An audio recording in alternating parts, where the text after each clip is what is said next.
is Coast to Coast AM, and I'm Art Bell. Back from the flu, sort of.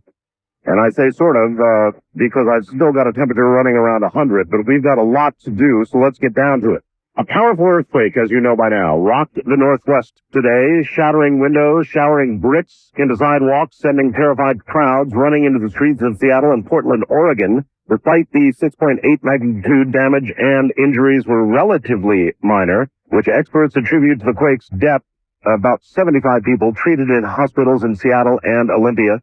There was one fatality they're attributing to a heart attack. Still, the quake temporarily shut down the Seattle airport, knocked out power for hundreds of thousands of people, cracked the dome atop the state capitol in Olympia, and briefly trapped about 30 people atop the swaying Space Needle, 605 feet above the city. That must have been quite a ride for those folks. Let's get straight to it. We've got a number of people lined up to talk to you. First is Jim Birkeland. You know Jim very well indeed. He was the county geologist for Santa Clara County for 20 years. As far as I know, back then, the only official county geologist. And I want to get a word or two from Jim about what happened today. Jim Birkeland, hey, how you doing? Howdy, Art. Well, this is pretty big news, and those that watch the website know that it was predicted by my site master, Will Fletcher. In what manner was it predicted, Jim? It was the second highest tide period of the month, what I call a secondary window. I handled the primary windows, and he handles the secondary windows, which then constitute half of the time. But if you go back for the start of the year, we have had 7 major quakes, and 7 of 7 have been in a window. And chance would say, only half. And there have been 11 quakes of at least 6.6, counting today's, and 10 of the 11 have been in the window, far exceeding any chance.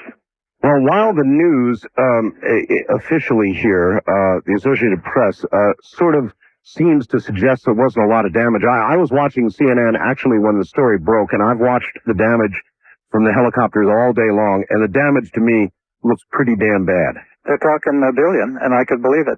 $1 billion, yeah. And remember, they said only a few injured. Now it's up to 250 injured and 1 death. It's a lot more facts will come out as people see them. Why was this so damaging? Well, because it was so big and so close to town. The only fortunate thing is that it was 30 miles deep instead of 12 miles deep like the World Series quake was. If it had been 12 miles deep instead of 30, what would have been the difference? Maybe 1,000 deaths. 1,000 deaths. Yeah. And the magnitude measured at the epicenter then? Well, it's 6.8. We've heard everywhere. It started out as 6.2, 6.1. And then No. I was asking a dummy question, and that was, if it was closer to the surface, would the magnitude measured have been greater? No, but the intensity would be greater. That's where the popular confusion is. Intensity is what happens to people and things. And, for example, intensity 5, small objects knocked over. Intensity 7, chimneys crack and some topple. And people feel it in motor cars. They used to have the old modified Mercalli scale. But it's the energy is measured by magnitude. And so that every quake should have just one total energy. It's like how many sticks of dynamite were involved.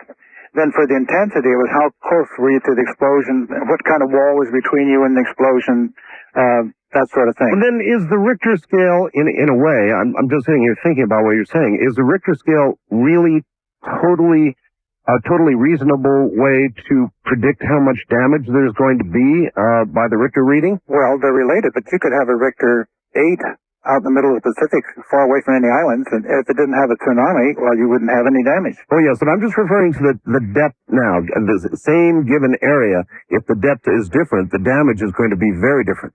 Yeah. The deeper the quake, the better it is locally. But the more widely, the greater section of the Earth feels the quake. So then being as close to Seattle as it was, if it had been at 12 miles, they'd have been that many miles closer to the epicenter. It would have been that much worse. Oh, I'll be doggone. I just learned something. Now, you may remember about 4 years ago, they had an 8 magnitude quake down in Bolivia. It was felt in Toronto.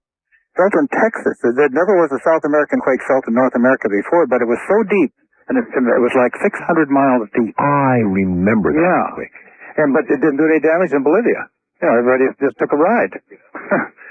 Well, there sure was a lot of damage in this one. Boy, I'll bet you the people in Seattle really, really are kind of on edge tonight. And if you'll pause 1 second, I've got one of those people right here. Peter Davenport, well known to most of my listeners, is where else, of course, at the National UFO Reporting Center in Seattle. Morning, Peter. Good evening, Art. That's right, it is evening still. It was quite a ride this morning, and I've just learned about all I know about earthquakes from Jim's description of magnitude and intensity. All I can tell you is that I'm glad it wasn't the magnitude and the intensity were no greater than they were this morning, because we had quite a ride up here. Well, what kind of ride? Describe it. Well, several things. There was an initial shock. And within a second or two, I looked at my watch. It occurred about 10:54:40, 54 minutes and 40 seconds after 10 Great o'clock. presence of mind. Pardon? Great presence of mind to be able to look at your watch. Well, I was running from the windows when that occurred. I hit the power button on my protector, the power transformer up here for my computer, and headed for the center of the building. One thing I noticed, Art, I had a tall stack of newspapers stacked against a southern wall. Right. And they were quickly propelled to the north.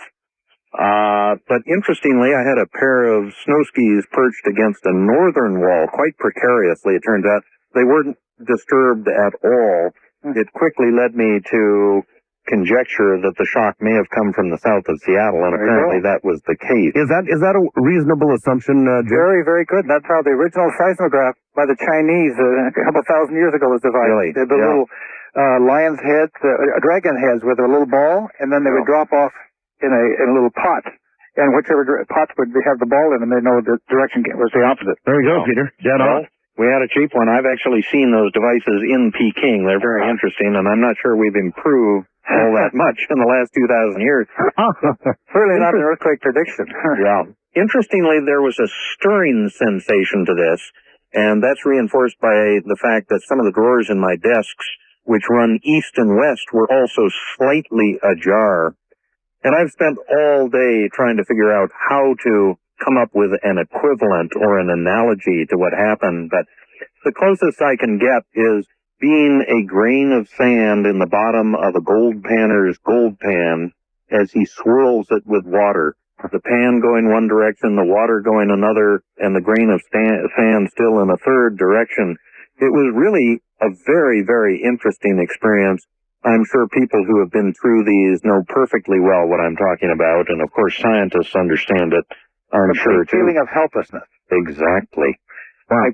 I found there were both physical sensations and shortly thereafter psychological or emotional reactions, like being propelled into a different part of space or time in a matter of a few seconds.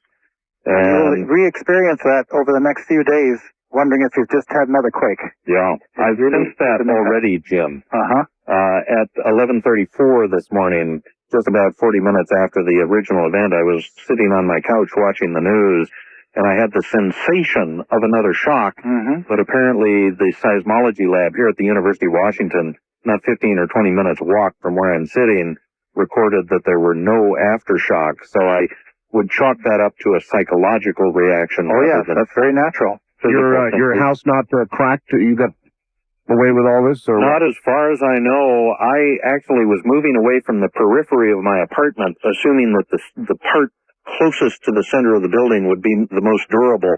But that gives our listeners some idea of just how intense this was.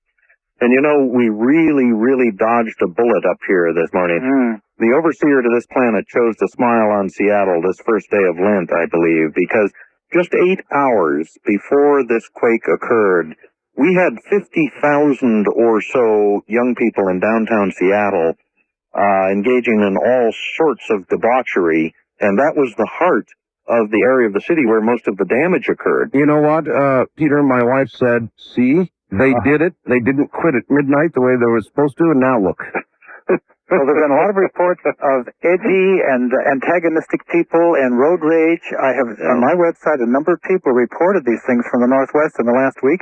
Yeah. That comes under the category of the emotional part of this. Listen, I'm way short on time. Peter, I want to thank you, brother. Thank you. I know you were right in the middle of it, and Take it easy the next few days. It was quite a ride. We got lucky this time. Thanks for the time. Take care, Peter. And I'll tell you what, if you'll hold on just a moment, Jim, we'll get right back to you. Okay. All right. Stay right there. Jim Birkeland, who was a county geologist for Santa Clara County for 20 years, will remain with us through the half hour. Ghost to Ghost will happen tonight. Bear with us.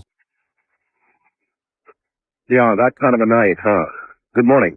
This is Art Bell once again, and here is Jim Birkeland again. Jim, the interesting thing that I thought Peter hit on was the emotional aspect of this. Oh, yes. You know, what it actually does to your psyche. The earth moving under your feet is the most out-of-control feeling I've ever felt. We had a 7.3 here in the desert that really rocked and rolled us, so I know exactly what it feels like. Well, the World Series quake of 7.1 is the only quake that ever frightened me. I wasn't too sure the county building was going to withstand it. And I had those same, what do you call them, Vietnam reflashes, what do you call those things? Flashback. Flashback, yeah. Yeah. Yeah, and they last for a long time. But there were also flashes ahead, and you mentioned when you talked to me earlier today about one you had, but here's a couple that I had. This is February 26th from Jeannie in Maltby. Just returned to the vet with Mountain Man, her dog. A clean bill of health. His depression is not related to anything physical. Now I have to clean my bird cage tonight, and I'm dreading it. All of them are cranky, and I'm not looking forward to getting bitten.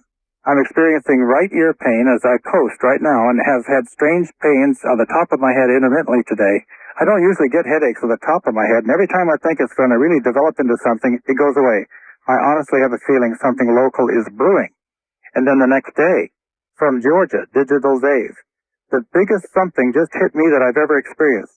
It lasted at least 60, maybe 90 seconds, and happened at 04:01 Eastern Standard Time. In all seriousness, I could barely move while it was happening. I'm sending out an alert because if it is a quake, it's a really bad one. And I got about 10 responses to that by other people. Now, I have no idea what to attribute this predictive capability to. I don't have the slightest idea, but we are creatures like the ones that run around before earthquakes, you know, the little four-legged ones. Electromagnetic. But yeah, we're creatures too. Coming back to that again. I've got something I want you to hear, so just take a listen to this. This was on my show, February 12th of 2001. In other words, well, what the hell's today? Let's see. Today is going into March 1st. And springtime approaches. So this wasn't right on the money, but this was as close as you're going to want to get. This is a caller to my show. This is why we took predictions on the air only. It was a caller to my show, 212-01. Listen to this. West of the Rockies, you're on the air. Hello. Yeah, hi, Art. This Hi. is Reba calling from Colville. Hello, Reba. And I'm calling because my prediction is something that I've seen for the last 17 years, and that is that there will be a devastating earthquake. I know it will be Seattle area, but I believe it will be the entire West Coast. And this spring, and it will be in the morning, on a bright, beautiful, sunshiny day. Wow. Anything that would be in the Seattle area and would affect the entire West, well, I don't know how much of Seattle would be left. I don't know either, but it's very alarming, and that's why I moved all the way to Colville. Colville, huh? Yep. And you think you would escape there? And I'm all the way up on the 3,500-foot level. So you honestly made a decision to leave the Seattle area because you were worried about an earthquake? I saw it vividly. I saw what happened to my mobile home where I was living. What did happen to it? It was destroyed. It was destroyed. And far more mobile pieces. there wasn't, it was flat. I mean, it went down a hill and it was flat. And the funny thing was that when they disconnected my mobile home from the foundation, that very night there was a 5-point quake in Auburn, and my mobile home slid back and forth on the bricks, you know, the bricks that are underneath it support. It scared the living daylights out of us so bad we didn't spend the night in the house. But no, that is what I saw. And I've seen it over and over. And every time I see it, every year that goes by, it's like I'm closer to the leaves on the alder trees. And it's like I couldn't be any closer now than if I became the leaf. So, And I do believe that it's possible that Popo is involved in this. All I know is that we will feel it all the way over here. Well, that might be enough for me. So I think I'd probably it was serious myself. Yeah, it was serious enough that yes, I moved here 5 years ago, and I couldn't get out fast enough. And I made sure that I was up at the 3,500 foot level when I moved. And you now believe it to be very close. Oh yes. Oh, yes. Well, I'm sure all the people listening in Seattle are real happy to hear this. Well, I should think to be forewarned is to be forearmed. It is.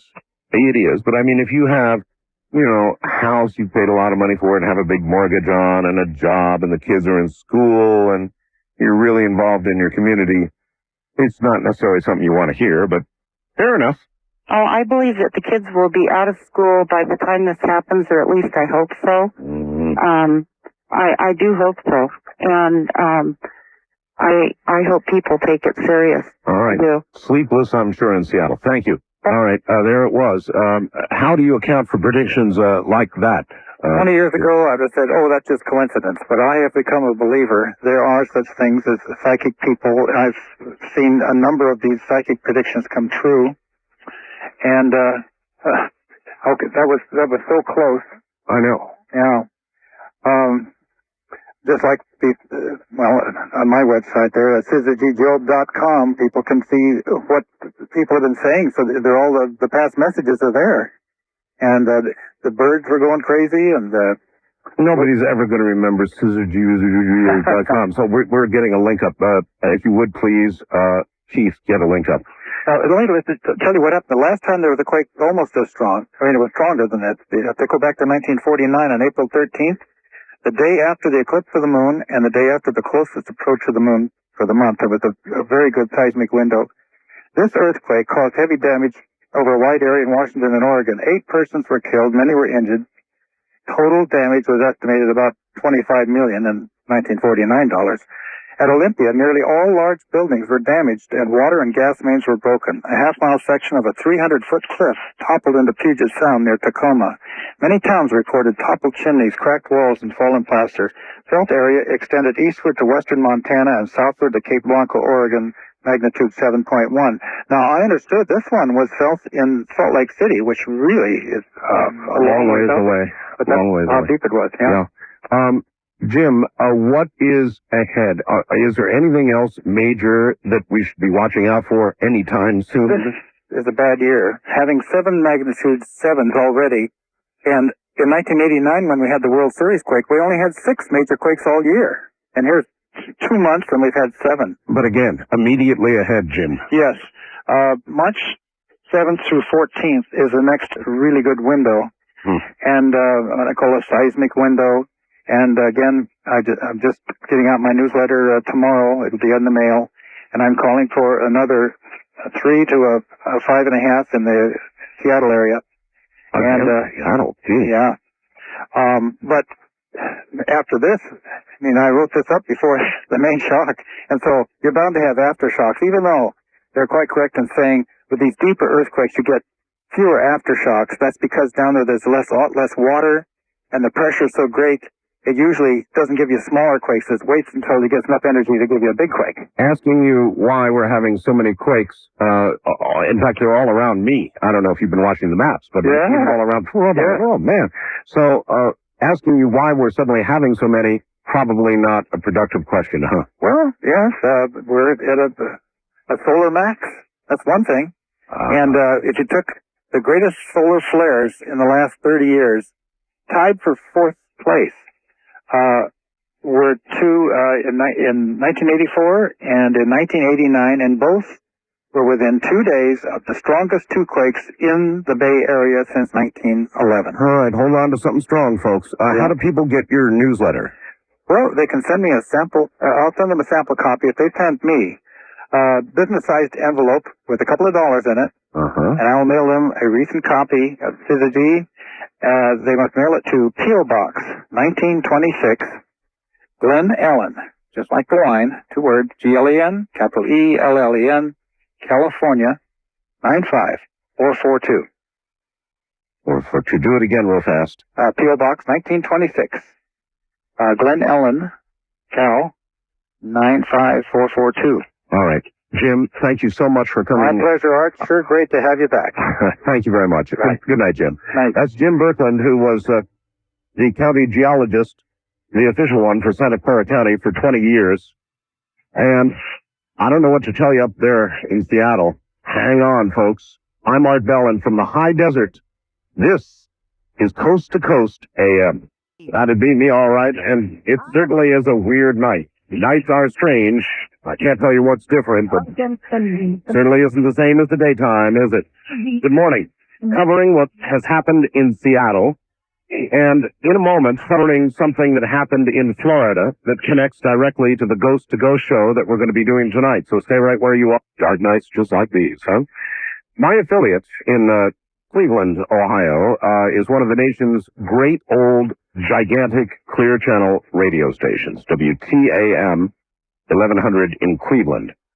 For that same radio station, there is a reporter. Mark Schwab is his name.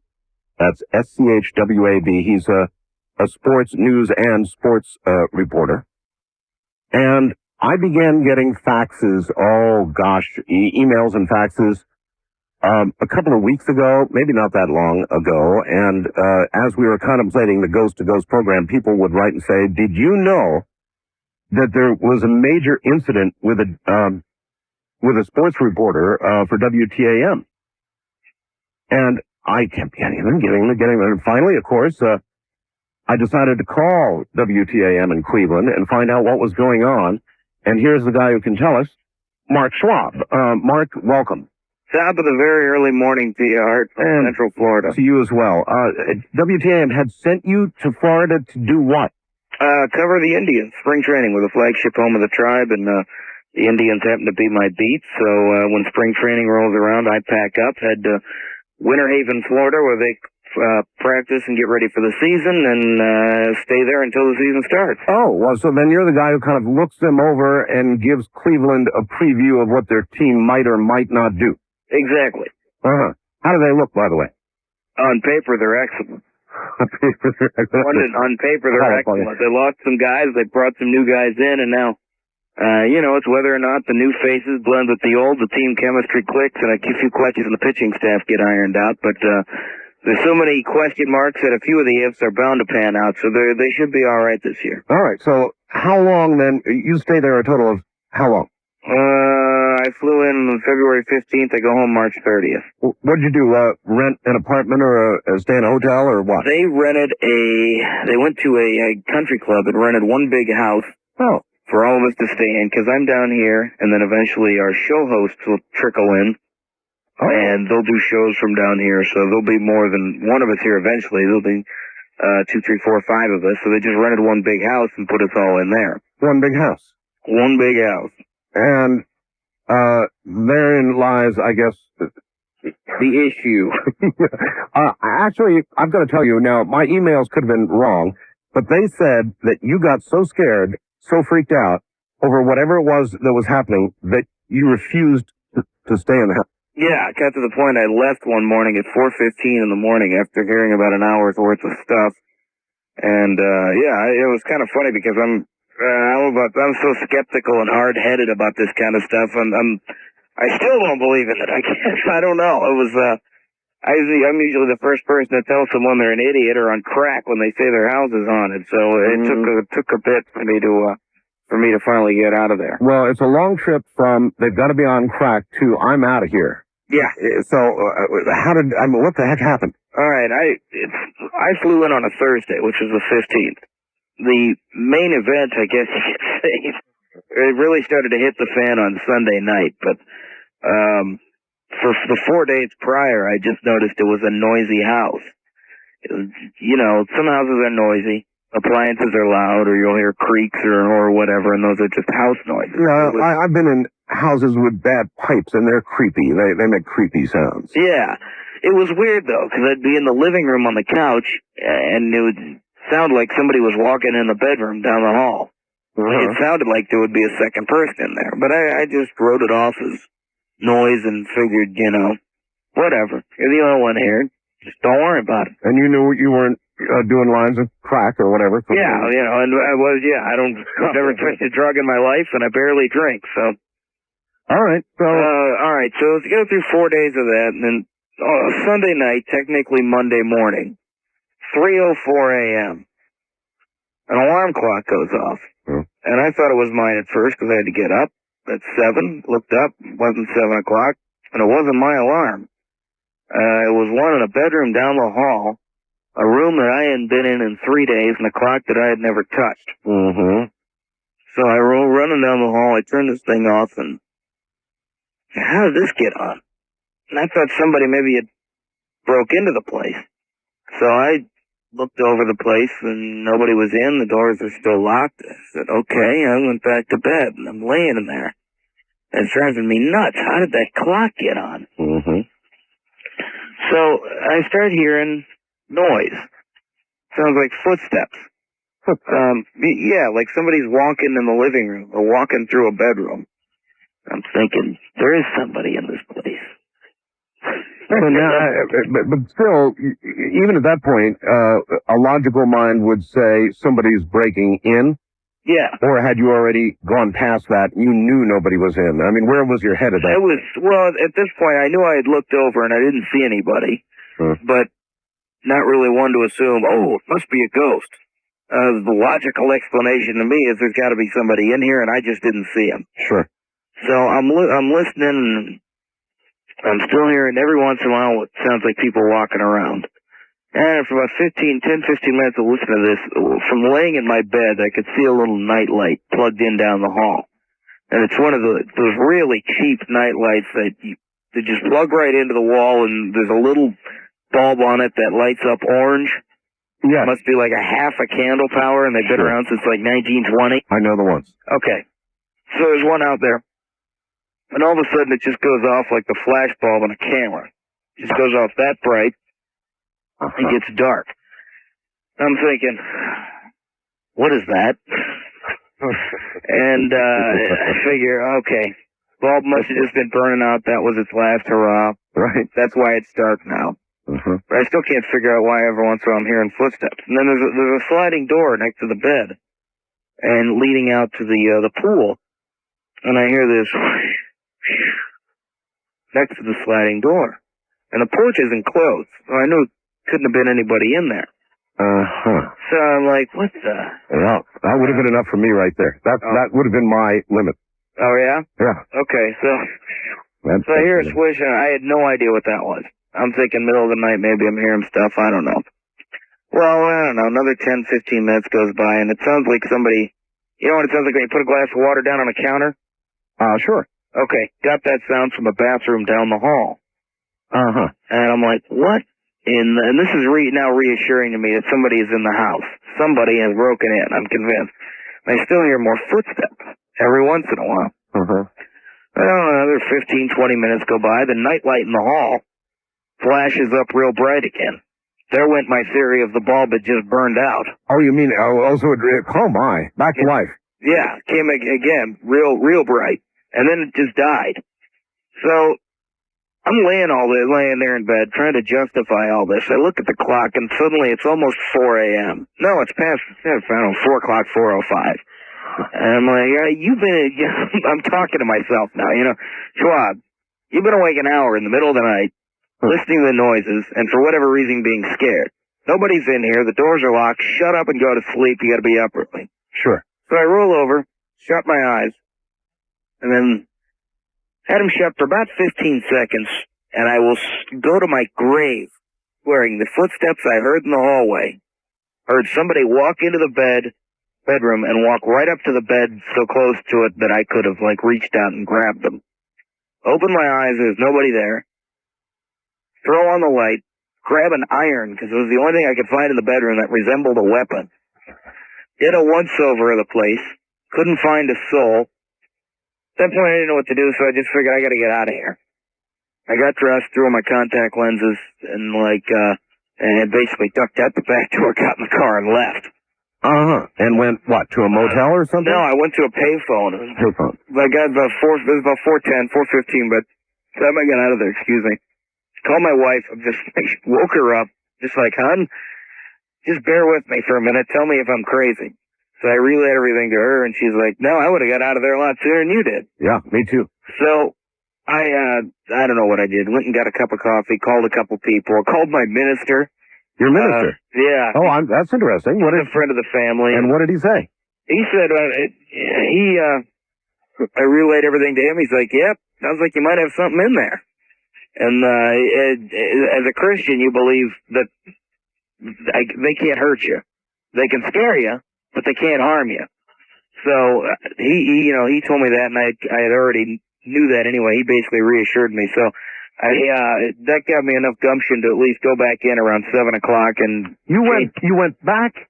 well, I had to go to work. Oh, I see. And I had to throw on a change of clothes, and my work bag was still there. So I went in for about 5 minutes and changed and got out of there. Nothing happened when I was back. One of the other phone calls I made was to my boss, I was going to say, my program director, who is your program director? Ray Davis. Ray Davis. So you called Ray. I called Ray at home, and I'm like, Ray, you know me to be a pretty sane guy. He's like, yeah. So I told him everything, and he couldn't believe it. He believed me, but he was laughing, but he believed me. He's like, you got to understand, this does sound kind of funny back from our end. I'm like, yeah, I can imagine. So he knows this girl who's a paranormal expert, who apparently has been on our station before and done stuff with our station before. Her name was Marianne. So he called Marianne, and he said, she can find out just being on the phone with you whether or not they're in there, or if you're just crazy. I'm like, all right, great. Hopefully she'll tell me I'm crazy and I can just go on with life. And so he arranges it that at 3:10 that afternoon on our afternoon drive show, I'll be on with Mike, who was our show host, and Marianne will be on the phone too. So 3:10 rolls around. I go back to the house, not knowing what to expect.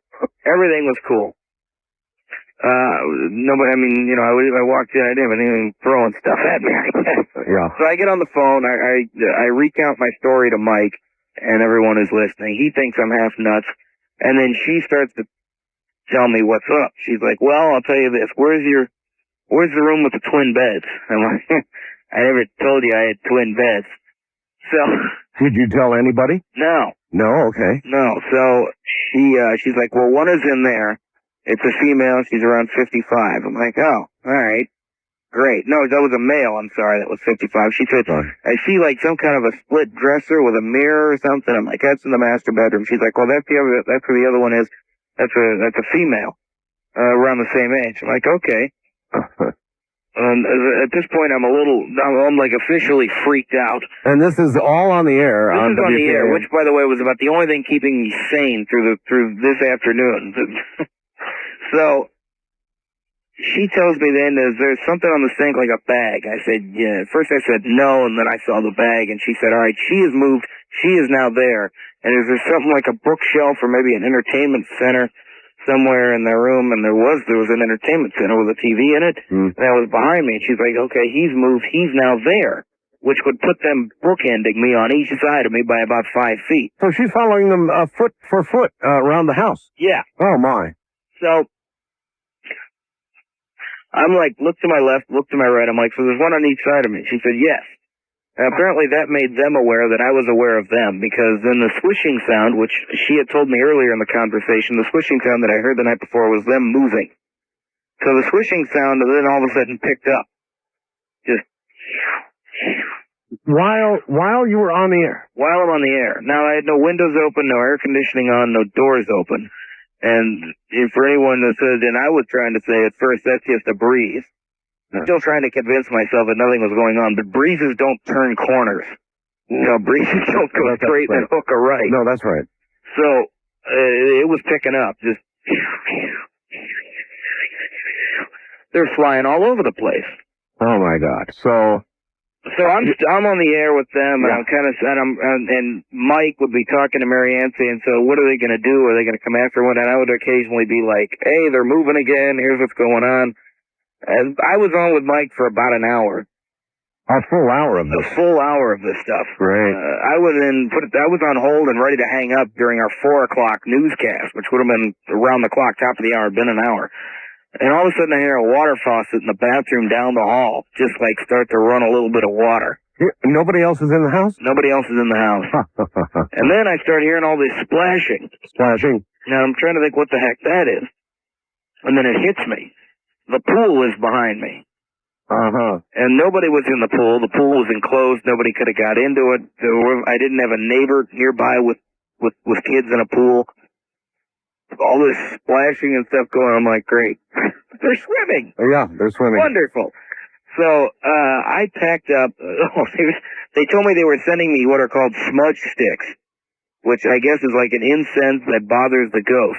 Oh, to hell with that. Get out of the house. Well, I did for now. For then, I got out. They told me, my boss told me they had overnighted them to me. So I hung up, left, spent the night in a hotel. No, wait a minute. Your boss thought you were supposed to take, he was ordering you to take the smudge sticks and go back to the house? The next day. So, I don't think so. Well, I ended up doing it. Very well. I'm on the air with them. My wife hears me. She can tell I'm freaked out. She flies down, spends the night with me in the hotel, come back the next day with our smudge sticks. We light these things up. We're going through the house, and as we're putting them in each room, we can feel the ghost or whatever taken blow off past me out of the room. Oh my God. Holy mackerel. So, bottom line, you rid the house of them with the smudge sticks? You know what? I guess it knocks them out because we put them in every room. And then I called Marianne back, the paranormal expert, and I said, all right, so what's going on? She's like, well, one's in the bedroom and it's pretty well knocked out. That's her. And the guy's out in the garage and he's not doing so well either. I'm like, all right, great. So they were hammered or drunk, stoned, whatever you want to call them. I don't know. Probably pissed off. Well, yeah, and you know what? Enjoy. So I took that opportunity to pack up all my stuff, got out of there, and haven't been back since. And I don't plan on. When you told your boss you weren't going back, I mean, that's it. I'm out of there. Well, at first at first we didn't know because fortunately the folks at the country club place were nice enough to believe us. And they just got us a new house. But at first, we didn't know if that was going to be the case. So you had to tell them this whole story and get them to believe you? Yeah, and fortunately they believed us, and then we sent them a cassette of the hour I was on with Mike and the paranormal girl, and that might have helped to convince them anyway. So they got us a new house, but it was up for a couple days. We didn't know what we were going to do. I spent 2 nights in a hotel, and my boss was like, well, you just might have to keep using these smudge sticks every 2-3 days. We'll have somebody come in and bless the house. I'm like, no, I am not staying there. Enough is enough, right? Well, yeah, they also paged me. That was the other thing. When I got into the house, when I checked in that Thursday, 5 minutes after I had been there, my pager went off. 8888. And I didn't think anything of it. I figured somebody paged me a toll-free number, and I never got the rest of it. I called my boss, called a couple friends, somebody had paged me, and I just disregarded it and moved on. After I hung up with Mike that day on the afternoon show, when Marianne had said they're here, and I had heard all the swishing, I hung up, went into the bedroom to pack up an overnight bag, and I got paged again, 8888. And I had talked to her later on. I said, can they do anything with your pager? And she said, yeah, they can use the phone. It's easy for them to use the 5 and the 8 button. So I'm like, well, Mark, as somebody who is very level-headed, because you still are, and never believed in this kind of stuff, how do you feel now? Oh, I figure there's answers to it all, and I don't know them all. And you know what? I've been alive on this earth 26.5 years. I've had to deal with it once. Honestly, I don't care enough to try to find out all the answers. I got out of the house. Let me get back to doing my job of watching baseball, and I'll be a happy guy. All right. Brother, thank you very much for being here. Thank WTAM for allowing you to be here and telling your story. Good night, my friend. Night, Art. Good night. There you have it, folks. A non-believer. Well, he was. We'll be back. All right. That certainly is appropriate for tonight, isn't it? Let me first tell you that on my website, we have about 3 pages of brand new ghost photographs for tonight's program. You just heard the reporter in the last half hour from WTAM in Cleveland, who was a complete non-believer in this sort of thing, and it got to the point where the house he was provided down in Florida no longer was livable. Obviously, it was haunted. And non-believer that he is, he finally had enough, and he left, and he will not go back to that house, and I don't blame him. When we do Ghost to Ghost, we do serious and real ghost stories. That's why it's frightening. These aren't made up. It's not baloney. It's real. So I warn you, if you frighten easily, turn the radio off. A lot of what you're going to hear tonight is going to be frightening. Most of what you're going to hear tonight comes from all of you. Your real stories. That's exactly what makes them so frightening. I don't laugh at people who have these experiences. I don't laugh at all. Mark Schwab, I'm sure, got chuckled at by his friends at WTAM. But I can assure you, if it happens to you, the smile gets wiped off your face very quickly indeed. Are ghosts captured on film? Yes, they are. On digital cameras? Yes, they are. And if you'll go to my website right now, you see, and you go to program and tonight's guest info, you will see Ghost to Ghost AM with Art Bell. Then below it, you'll see recent ghost photos, 3 pages. Take a look at some of those. There's a fire photograph in there that is evil from start to finish. There's a photograph that'll just scare the you-know-what out of you. It's obviously not just the random flicker of a flame caught on film, but something truly evil caught on film. And that's one of many up there, but it's completely freaky. That's all I can tell you. Completely freaky. All right. Now, I've got somebody on the phone that sent me a fax earlier today that freaked me out because it has to do with a man that I worked with. And some of you may recall that I did a guest appearance on Dark Skies, NBC's Dark Skies. Remember that? And I played one of the Majestic 12 board members, and the actor that I was with, who was the star of the show, was J.T. Walsh, who passed away, I think now about 3 years ago. J.T. was a great guy, a great actor, and a man who helped me. Yeah, I hate TV. Man, I hate television. I ward off TV like some people ward off evil. I just don't like it. I turn it down right and left. But working with JT was really fun because he was so relaxed and so natural and so intense with regard to what he was doing. And he just relaxed me, and we had a blast doing Dark Skies, an absolute blast. Now, why have I said all of this? Well, there's a reason. It's the man who sent me the fax. His name is Todd. Todd, welcome to the program. Hi, Art. Hi there. I know that you're coming on here tentatively and that you weren't even sure you wanted to do this, right? Yeah, that's true, Art. The only reason I'm coming on tentatively, I guess, is because I guess I'm not worried about myself. I just wanted to think and respect the family of JT, and his son is a good friend of mine, and yeah, so it's an intimate thing. So I was a little bit tentative, but I thought, JT was a big fan of yours and of your show and of this type of subject. Apparently so. Now, I didn't really know that. I mean, I knew the show that JT was doing, but you put some details in the facts that surprised me. I had no idea JT was apparently into the unusual, but he wasn't he? Now, you were in JT's house. Why were you in his house?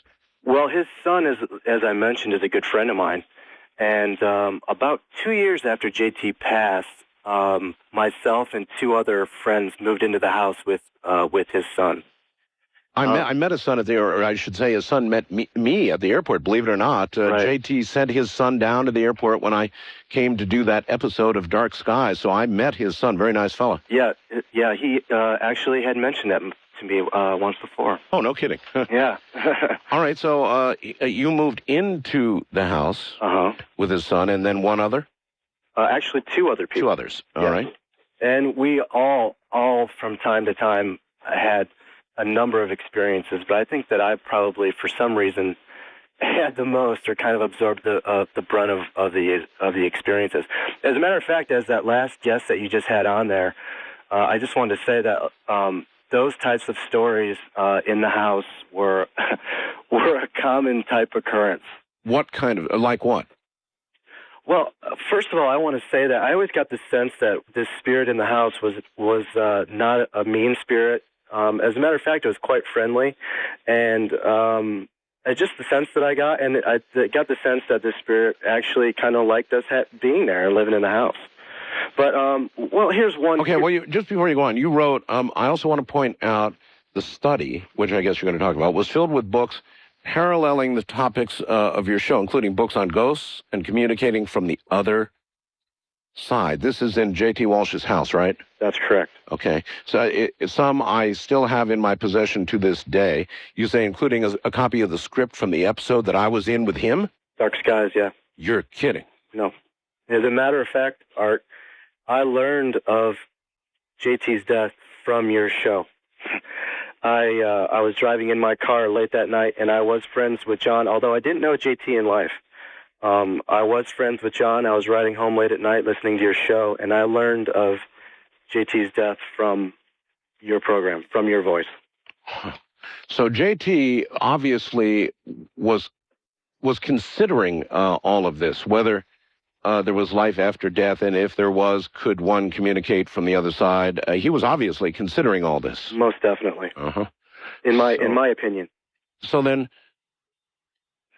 at one point in here, you say you were finally living in a full-blown haunted house. Yes. Is that accurate? That's accurate, yes. Okay, when you say full-blown haunted house, what do you mean? Well, just like that gentleman was talking about earlier, I'm talking about, common thing was hearing footsteps a lot, flickering of lights on and off, doors that would lock. We never, like, for example, the front door would lock a lot. But none of us, we were all bachelors, it was just kind of foolish, but none of us had a key to the front door, and you could only lock it from the inside. And there was a lot of times that I stayed alone in the house, and I would leave to go do this or do that, and I couldn't have possibly locked the front door myself, because then I wouldn't have been able to leave the house, because I could only lock it from the inside without a key. I would come home a lot, and the front door would be locked, and I would be the only person that would be there. Every now and then you would hear like a distant kind of a whispering voice over your shoulder, and you kind of look to see, and really? A lot of times you really got an intense feeling of being watched, and particularly in different parts of the house. As a matter of fact, later on, as the experience began to escalate, we went through two different sets of cleaning ladies because they refused to clean in the house anymore because of the experiences that they were having. You're kidding. No. Obviously you're not. No, I'm not. Is it your view that it was JT? Do you have any? You know what? I'm not a medium, and I'm not the expert at all. Like the woman, who was on the previous interview. But if it wasn't him, I got the sense that it was. If it wasn't him, then it could have been another spirit that was maybe posing as him. His ashes were in the house. There were a lot of different things that pointed in that direction. I would work in his study a lot, and different times and I'm an aspiring filmmaker myself, and I'd be breaking down the script and coming up with creative choices. And in a weird, backhanded kind of a way, I would get this sense of inspiration, so to speak, that when I would reach a sticking point, and as these different things began to escalate, and by the way, there was a front gate, electric gate, that would open and close on its own when you had to know which telephone line and what the code was for that. I mean, these things went on and on and on all the time. There were times when my girlfriend and I, who I was dating at the time, it became so obvious that we would literally leave the house for the night. It was a classic haunting. What do you mean by a normal glass of wine would turn into a bottle or even two? What do you mean? Oh, that was where I was kind of leading. Eventually, my personality when I was in the house kind of began to change. Oh? This is kind of more difficult to talk about than I thought. I would start picking up books that I wouldn't normally pick up, watching movies I wouldn't normally watch. I started drinking a lot more in the house than I normally would, and I know JT in his past had that habit, and just lots of different things. It was almost as if I was kind of taking on his personality, and I don't know if this means anything. I'm not an expert by any means, but it was almost like there was residual life or energy from him, some kind of in the furniture and the walls and the artwork and the books and the everything that almost kind of rubbed off on you. I don't know if that makes any sense, but sure, it does. That was kind of how it felt. And one night in particular, I wonder if you're kind of an empath of some sort.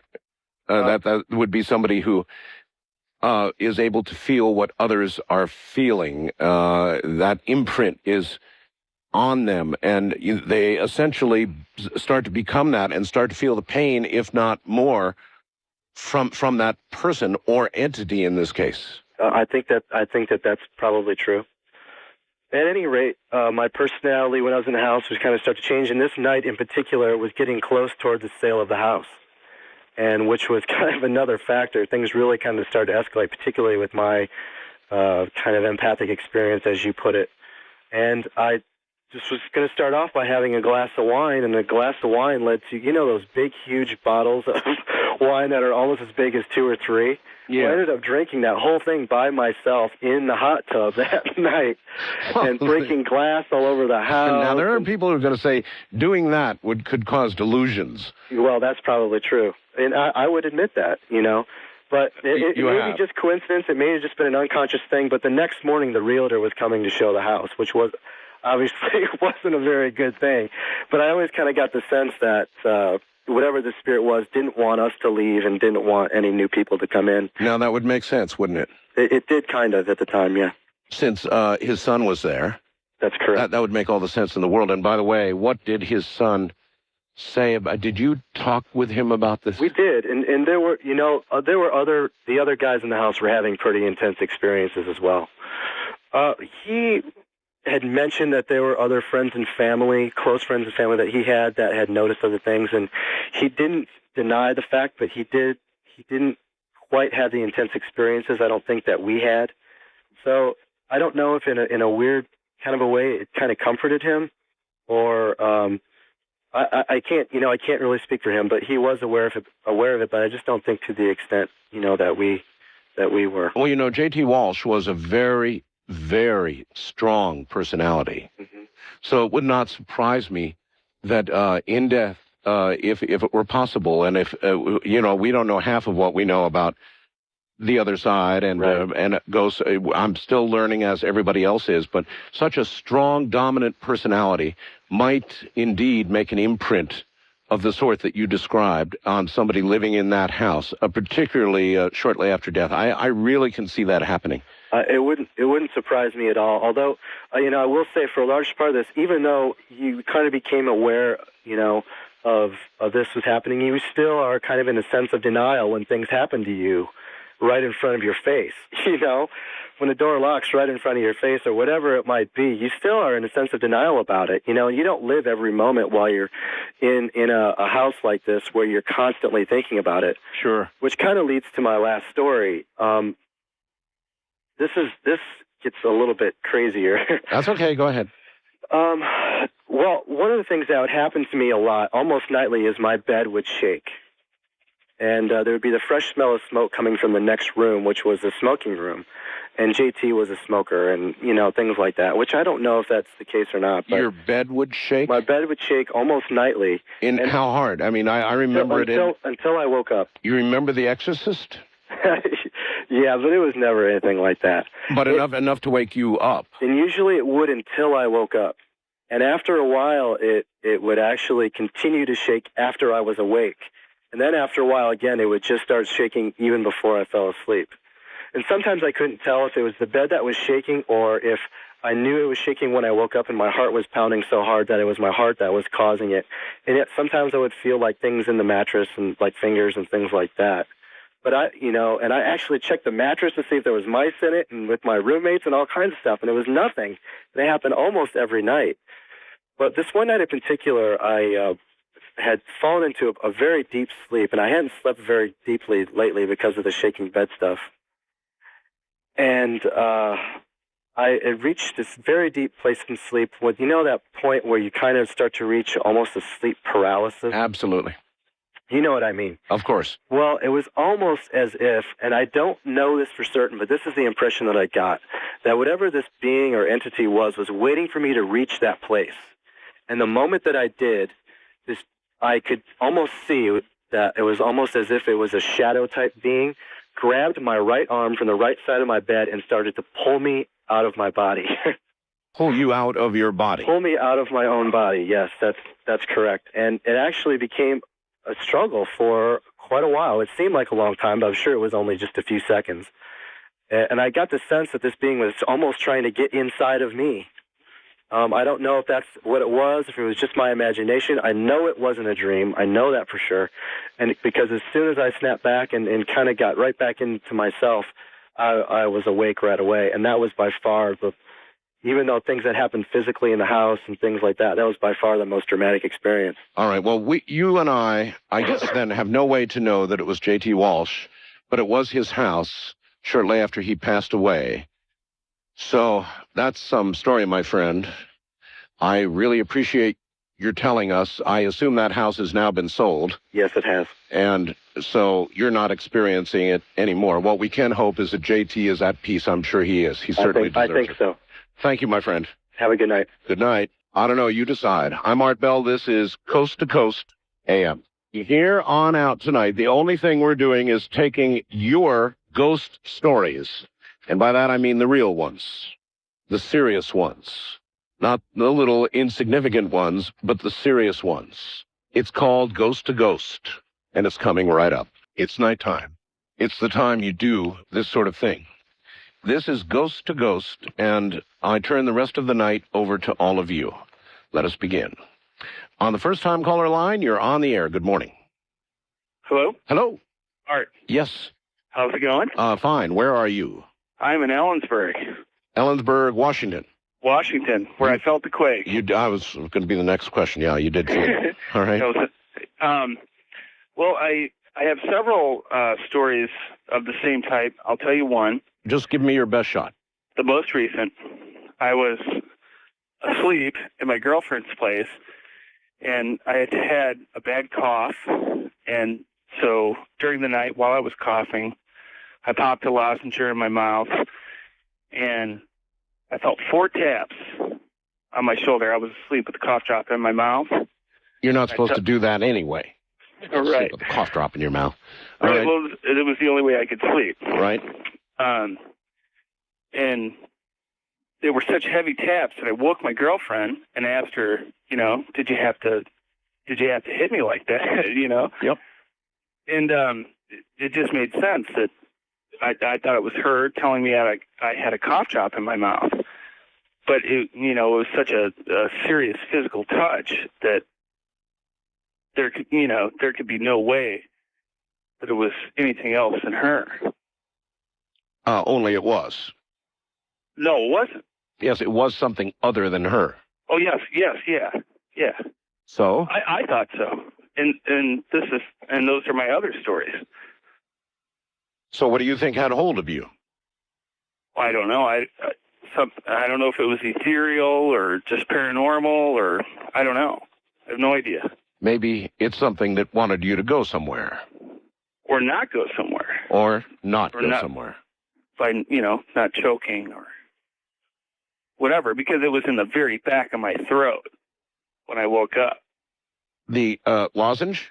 Yes. Well, there are some who would say it was a sleep thing, that nobody was tapping on you. But there's others who would say that it was maybe your guardian angel trying to save your life because you were about to choke to death on a throat lozenge. Well, right. I know it seems silly, but I wouldn't have called in if I didn't think it was... No, not silly. Not silly, sir. I appreciate your call. Thank you. Maybe, look, who's to say what the nature of the other side is. Who's to say that besides scaring the you-know-what out of you and being evil, and there certainly are evil entities, and by the way, again, go to my website. You want to see an evil entity, I'll show you one. We've got 3 pages of recent ghost photos, and there's one in there of a fire, and if that's not the most evil entity I've ever seen, anyway, you judge for yourself at www.artbell.com. We've been saving the ghost photographs, the new ones, and we've got, I think, one of the best collections of ghosts on the web. But these recent ones we've been saving for you. Keith has been sort of compiling them. And by the way, if you have a really good ghost photograph, you can send it to webmaster@artbell.com. That's webmaster@artbell.com. Even tonight, we'll get it on if it's a really, really good one. So if you want to send one in, you're able to. Those who have done so in the last month or so are up there now, and a couple of them are really, really evil. Good morning on the wildcard line. You're on the air.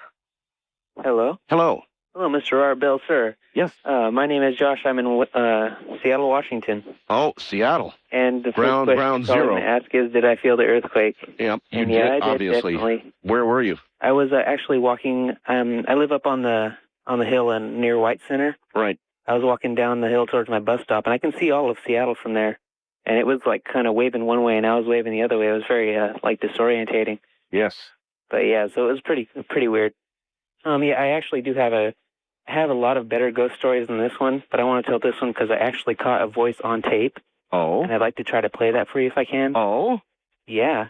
This was over a year ago on the Halloween before last. Yes. It wasn't on that Halloween, but it was near it. I was working at a Halloween store, and Okay. I had a friend, a couple friends actually.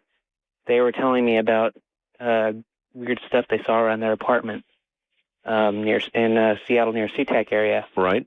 And so I had heard on your show, actually, from the GIS. Yes, the Ghost Investigators Society, yes. About taking a tape recorder and trying that. And you did?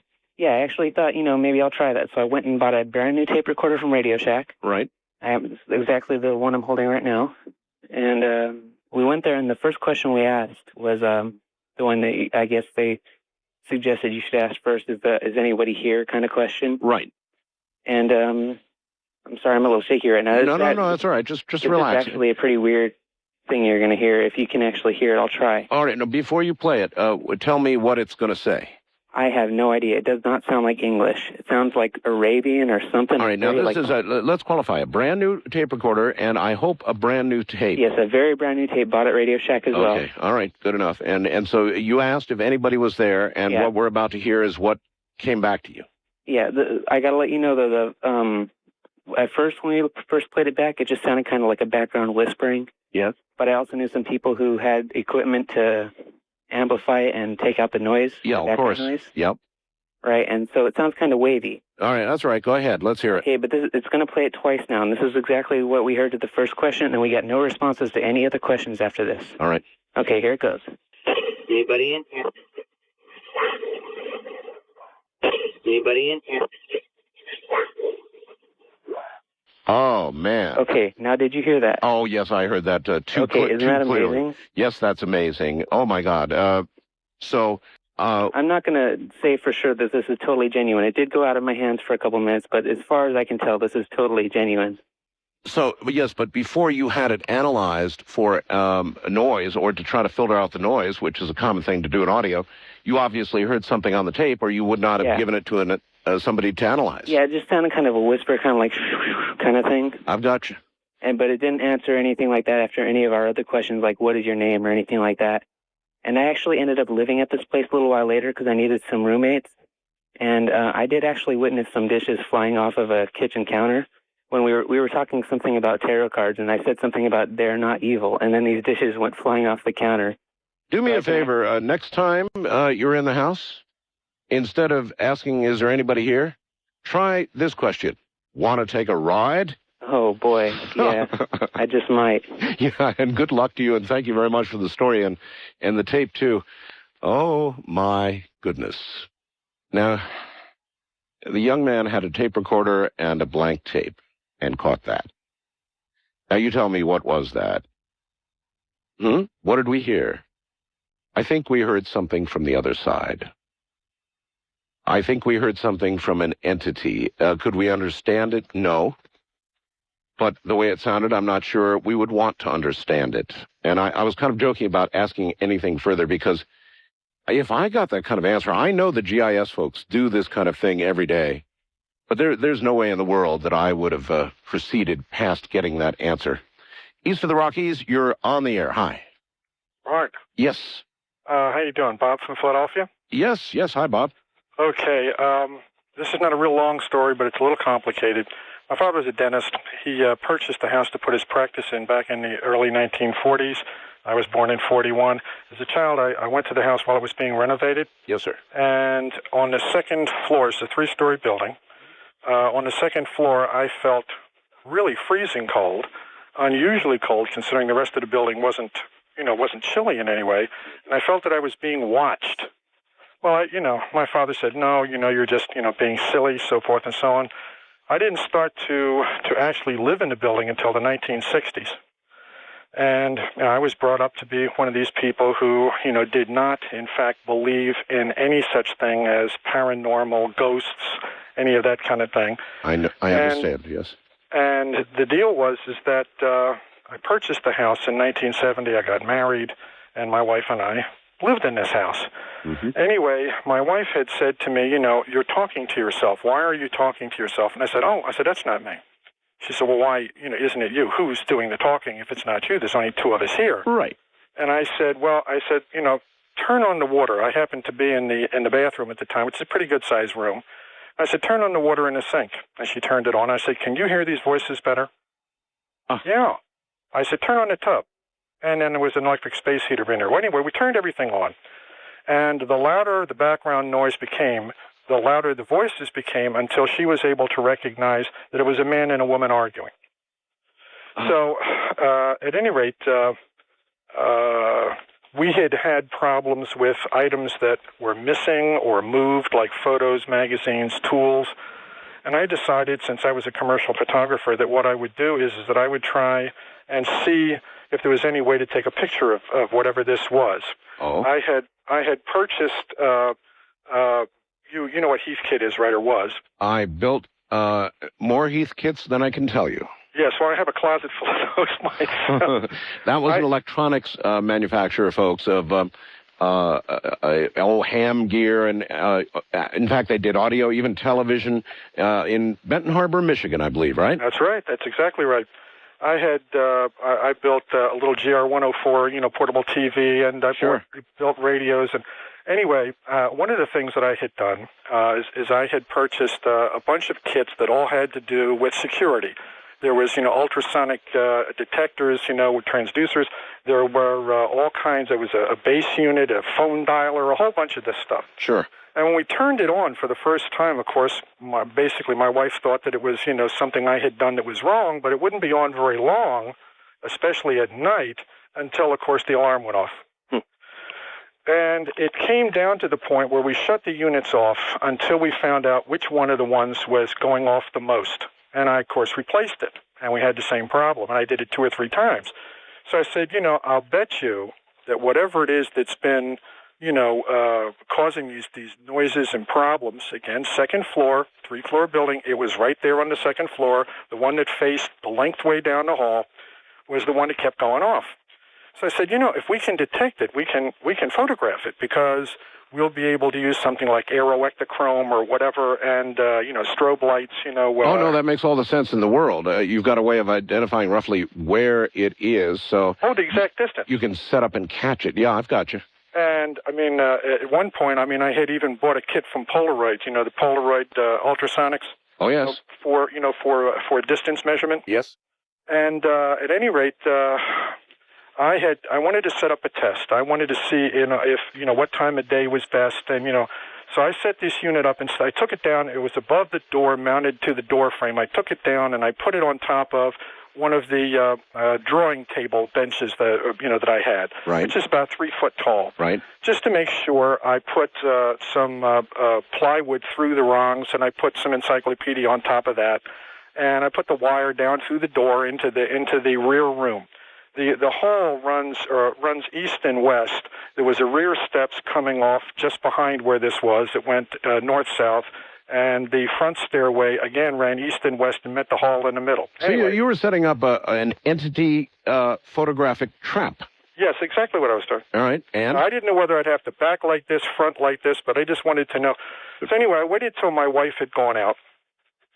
We had a couple of cats. I put them in the bedroom on the third floor and locked them in. Well, they were 5 minutes and they were sound asleep. I turned the central processor on, which would detect a signal from the ultrasonic on the second floor, and I decided I better not move around the house, so I stayed in the third floor kitchen. Mm-hmm. It wasn't more than 5 minutes, then the alarm went off. Well, it was awfully loud, and so I thought, well, I better, the cats are going to, die of this noise. I walked into the bedroom. I turned the central processor off, so the alarm stopped, and then that's when I heard the crash. There was crashing and banging, scared the life out of me. I thought maybe, it wasn't picking up, in fact, an entity. It was picking up a burglar. Mm-hmm. And so I went downstairs, armed to the teeth, with the kitchen knife is all I had. And there's all my gear down the bottom of the steps. All your gear? Yes, everything. The ultrasonics at the bottom, the stools at the bottom, and the wire, interestingly enough, this had a very short AC cord. It actually put the signals back through the AC lines in the house so that it didn't require any additional, wiring of the building. Right. The deal was that all of this was down the bottom of the rear steps. There were dents in the side of the walls on the steps and the ceiling above the steps where it had bounced and bounced and bounced on the way down. It's like somebody threw it down. That's exactly what had happened. That was when I decided that probably I shouldn't risk a Nikon or a Hasselblad. I guess not. Yeah. Actually, what it was more my wife's decision not to do. Did you get any photographs? No, I had. I was sort of thwarted in that regard by Linda saying, I don't think you should risk the photographic equipment, because if they could do that, they could do anything else, because this was a physical. All right, now you said that going back to the water and the fact that you could hear some people arguing. They were arguing over a child who apparently was sick. All right, so you had a battling couple, apparently, a man and a woman? Yes, it was a man and a woman, and we also had something else which apparently the cats could see, but we could not. Sometime later, just before we decided to make an end of this. Do you know the history of the house? The house was built in the early 1900s, around 1910 or 1911. And before my father purchased it, no, I had not checked that out. I still have not checked that out to see who owned it. But it could have been something to do with the influenza epidemic in the 20s. A child maybe died of it. And it all had to do with the second floor middle room and the hall adjacent to that. Oh. And the cats that we had, and I remember you saying not too long ago that you had experience with cats seeing things that you didn't see. No, all the time, sure. And when I had come back again once from doing something where I didn't want the cats to be involved, if I was painting anything, I used to put them in the bedroom. I heard one of them talking, and I thought, oh, well, they're awake, I'll let them out. And when I went in, one was sitting on a chair, one was on the floor, the other was on the bed, and they were looking. This room basically has a bay window that faces west, and faces our yard, actually, on the third floor, and they were all talking. I tried talking to them. They didn't pay any attention.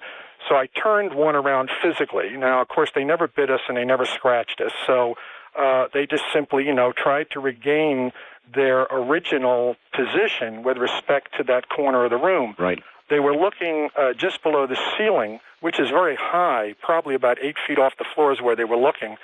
And I couldn't see anything. So I went over and I opened up on the three windows. This would be the window left. I opened the shades on the window right. I opened the curtains, and out of the corner of my eye, not my central vision, yes, but my peripheral vision, I could see a darkness. And it looked sort of like what you would expect a gingerbread man to look like. That is to say, no definite limbs, but yes, there were what looked like legs, arms, and a head and a torso, but no real definition. No, you could not see, a fingernail. You could not see. Oh, brother. And here's this thing, and I cannot hear it. I cannot see it. All right, listen, we're way out of time here. I'm sorry. No, that's all right. I appreciate the story, and I hope all is well with you now. That's some tale. Yes, we had that taken care of. We basically prayed it out of here. All right, thank you, my friend. You have a nice night. You too. Great. I'm Art Bell. There are those who say the veil between that side and this side is breaking down. I would tend to agree with those people.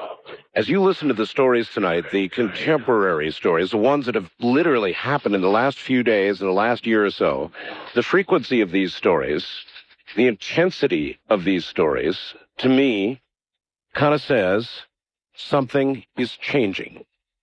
Has that occurred to any of you out there? Something is changing.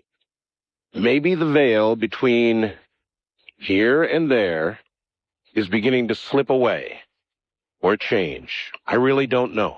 I just listen. Remember, I'm doing this show tonight with a temperature of 100.5, so the flu is still with me, and it may have my thinking off kilter a little bit, and I may say things I ought not say, but is it not said that in the last days, the final days, the dead will rise? Is it not possible that in the days leading up to the end, the veil, and I call it that just because that's all I can think to call it, will begin to collapse? And I'm not suggesting these are the final days, but I guess I am suggesting there's a lot going on right now with regard to entities, ghosts, whatever you want to call them. An awful lot beginning to happen. You've got to wonder if it might not be the warm-up. West of the Rockies, you're on the air. Hi. Hello? Hello? Yes, hello? Oh, hi, I'm sorry. This is Melissa from Van Nuys, California. Hello, Melissa. I have a little ghost story, I guess, to tell you. I went to a friend of a friend's home in December for a little arts and crafts meeting with about 5 women. Right. I've never been to the house. I pull up, and it's a beautiful, very large house built in the early 20s. Mm-hmm. I walk in, and it's kind of got an interesting feeling about it, just as old houses do, but I don't think anything about that. All of the other women go to the library to sit, and I go to the kitchen to get a drink. And the kitchen is in 3 parts, kind of a U shape. You have to go through the pantry, the kitchen, then to another third room to the refrigerator. Gotcha. I get a drink, and as I'm walking back, I walk through a game room that has basically the only thing in it is a pool table. And as I'm walking past the pool table, a multicolored ball rolls past my feet really quickly. And it's like a baseball-sized rubber ball, like a kid's ball. Right. And when I had walked in the door, I'd noticed that the family had 2 cats. And I, of course, think it's one of the cats batting the ball at me. Sure. So I looked to the corner to see which little kitty had batted the ball, and the cats aren't there. And immediately what flashes through my mind is, okay, the ball went really fast. The floor's not uneven. Something else did it, and I don't know what. Right. So I look to the library, which is about 500 feet away, and there are glass French doors where all the other women are. So to see if there's something going on, and the 2 cats are in there. So the cats could not have batted the ball. Mm-hmm. And like I said, it was really fast, and it rolled right past my feet and then stopped. I kind of get the hair on my arm stands up. I walk to this stranger's library and say, "Excuse me," to the lady who owns the house. "You don't have ghosts, do you? Ha, ha, ha." And she said, the smile falls from her face, and she said, "What did they do now?" And I'm like, oh, this has happened before. And she said, "What did they do?" And I said, "Well, a large ball rolled in front of my feet really quickly and stopped." And she said, "Yeah, well, they're kind of pranksters." And then she goes on to explain that her daughter, they had only lived in the house a few years.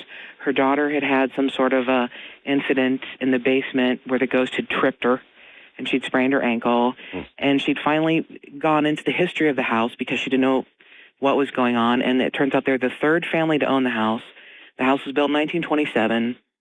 The original owners of the house had a very hard life, very hard time, lost a daughter to a very difficult circumstance, and the woman, who they feel is the person occupying the house still, was very sad, and so she started to tell me a bit about her, and she said her name was Mary Wells Brown, and she said, "Oh, I have a picture of her." And I said, "Oh, I'd love to see it," which I think is probably going to be a small snapshot. She said, "I found a picture of her in the attic, and I've decided to honor her. I had this picture of her so she doesn't feel like I'm occupying her house and not honoring her." And I said, "I'd love to see it." She touches a panel on the parquet wall, and the wall moves. Really? Yeah, revealing a hidden back room that is basically a shrine to this woman. There's a sepia-toned picture on the wall that's probably 2 by 3 feet with a carved wood frame hanging really far up above a fireplace. And I try to walk in the room, and I can't. What do you mean you can't? It's very cold to begin with. Which it was December, so it could have been, except that this is California. But anyway, the room was amazingly cold.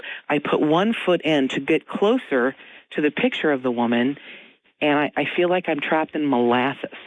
Good Lord. And I'm like, I can't move. And the woman goes, "You know what? That happens. I understand." So I literally back out of the room. I can't even, I'm not even in control of myself enough to turn around and move.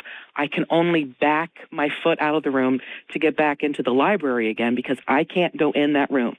I've never had an experience like that. I couldn't explain it. Before this occurred to you, had you ever had an experience like this? Never. Had you been a believer in ghosts or spirits or life after death, or, are you religious? What's your background? Well, I am religious. I have a spirituality. Yes, I was raised Southern Baptist. I'm from Kentucky. Originally, I've lived in Los Angeles for 8 years. But I wanted to believe, sure. I mean, my mother passed away 9 years ago, and I'm an only child. And before she died, I was like, all right, look, you really have to come back. Death is not going to separate us. And I have not heard from her, so I'm a little pissed. But I'd wanted to believe, definitely. I've never had an experience like that in my life. Never. And you're sure of what happened to you? Absolutely. Now, obviously, the woman in this house had encountered this whatever ghost so many times, she decided to build this shrine. Well, when I say shrine, I suppose I'm being overly dramatic. Well, no. If you push a button and the wall changes and a picture comes out, that's a kind of a shrine. She had to go to a lot of trouble to do that. No, I think the wall, that sort of secret room was always there. I think she made that Mary Wells Brown's secret room. I mean, she hung the picture there. As it's like, all right, I'm giving her own space so that she doesn't get honked off that we're here. Well, that's going a pretty long way, isn't it? Well, maybe. Oh, my. All right, I really thank you for the story. Thank you, sir. Yeah, you take care. To the point that she physically could not enter the room. It would be sure fun to get the story from the lady who showed her the secret passageway, the secret room with the portrait of the woman. First-time caller line, you're on the air on Ghost to Ghost AM. Good morning. Good morning, Art. Hi there. How you doing? I'm calling from Akron, Ohio. Akron, yes, sir. I got a story about I went to school in a small town in Xenia, Ohio, and in 1974 they had a tornado there. Mm-hmm. And then on this campus of the school, they have what they call an armory. I'm sure you know what an armory is. You were in the military, am I correct? Yes, of course I know. At night, the kids at the school would say that this armory was haunted, and I never believed it. And they used to roller skate inside this armory all the time, in the early 50s and 60s, and I went there from between 84 and 87. And one night I was walking up to, we have our hospital on campus, and going past this armory, you could hear roller skating in this armory at night. Roller skating in an armory. And to find out, back in 1974, they put all the people that from the town of Xenia, when they had a tornado, and they had an F5 tornado. Oh my God! And they put them in the armory.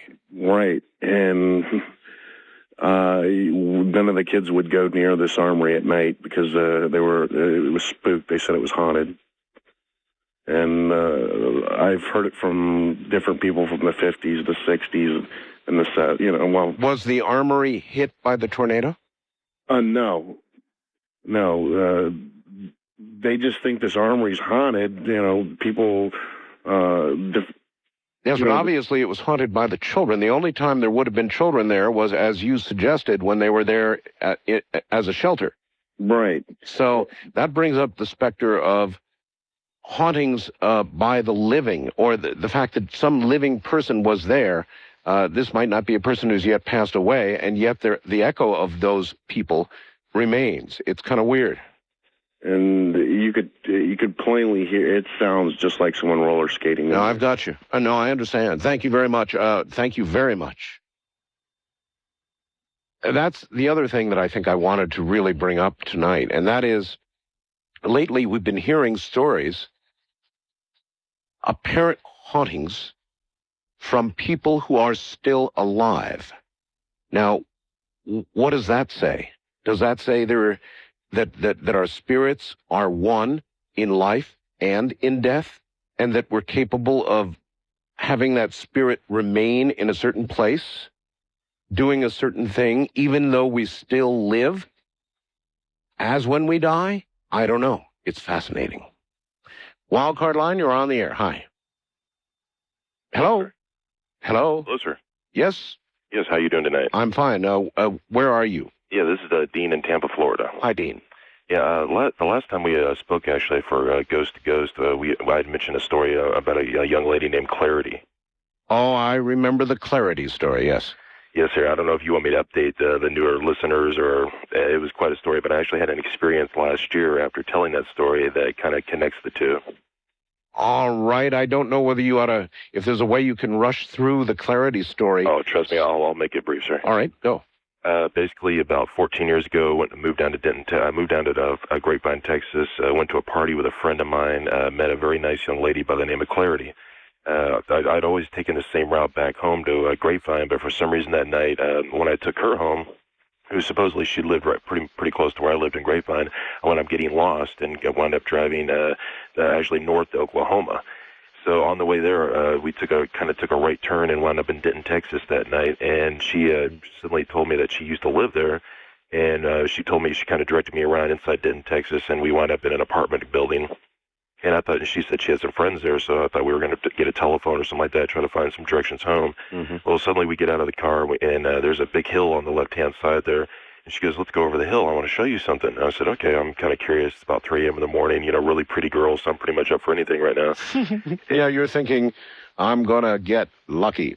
Exactly, sir. I gotcha. Yeah, it was tricks of lights and shadows, so I figured no problem. So we went over the hill, and suddenly I'm looking at a graveyard, and I've never been one to be doing the graveyard for fun type thing, but I'm kind of up for anything at this point. Still, so you're thinking she's really a fox. Let's see. Exactly. At this point, I'm pretty much signing my my truck over, so I'm like, no problem.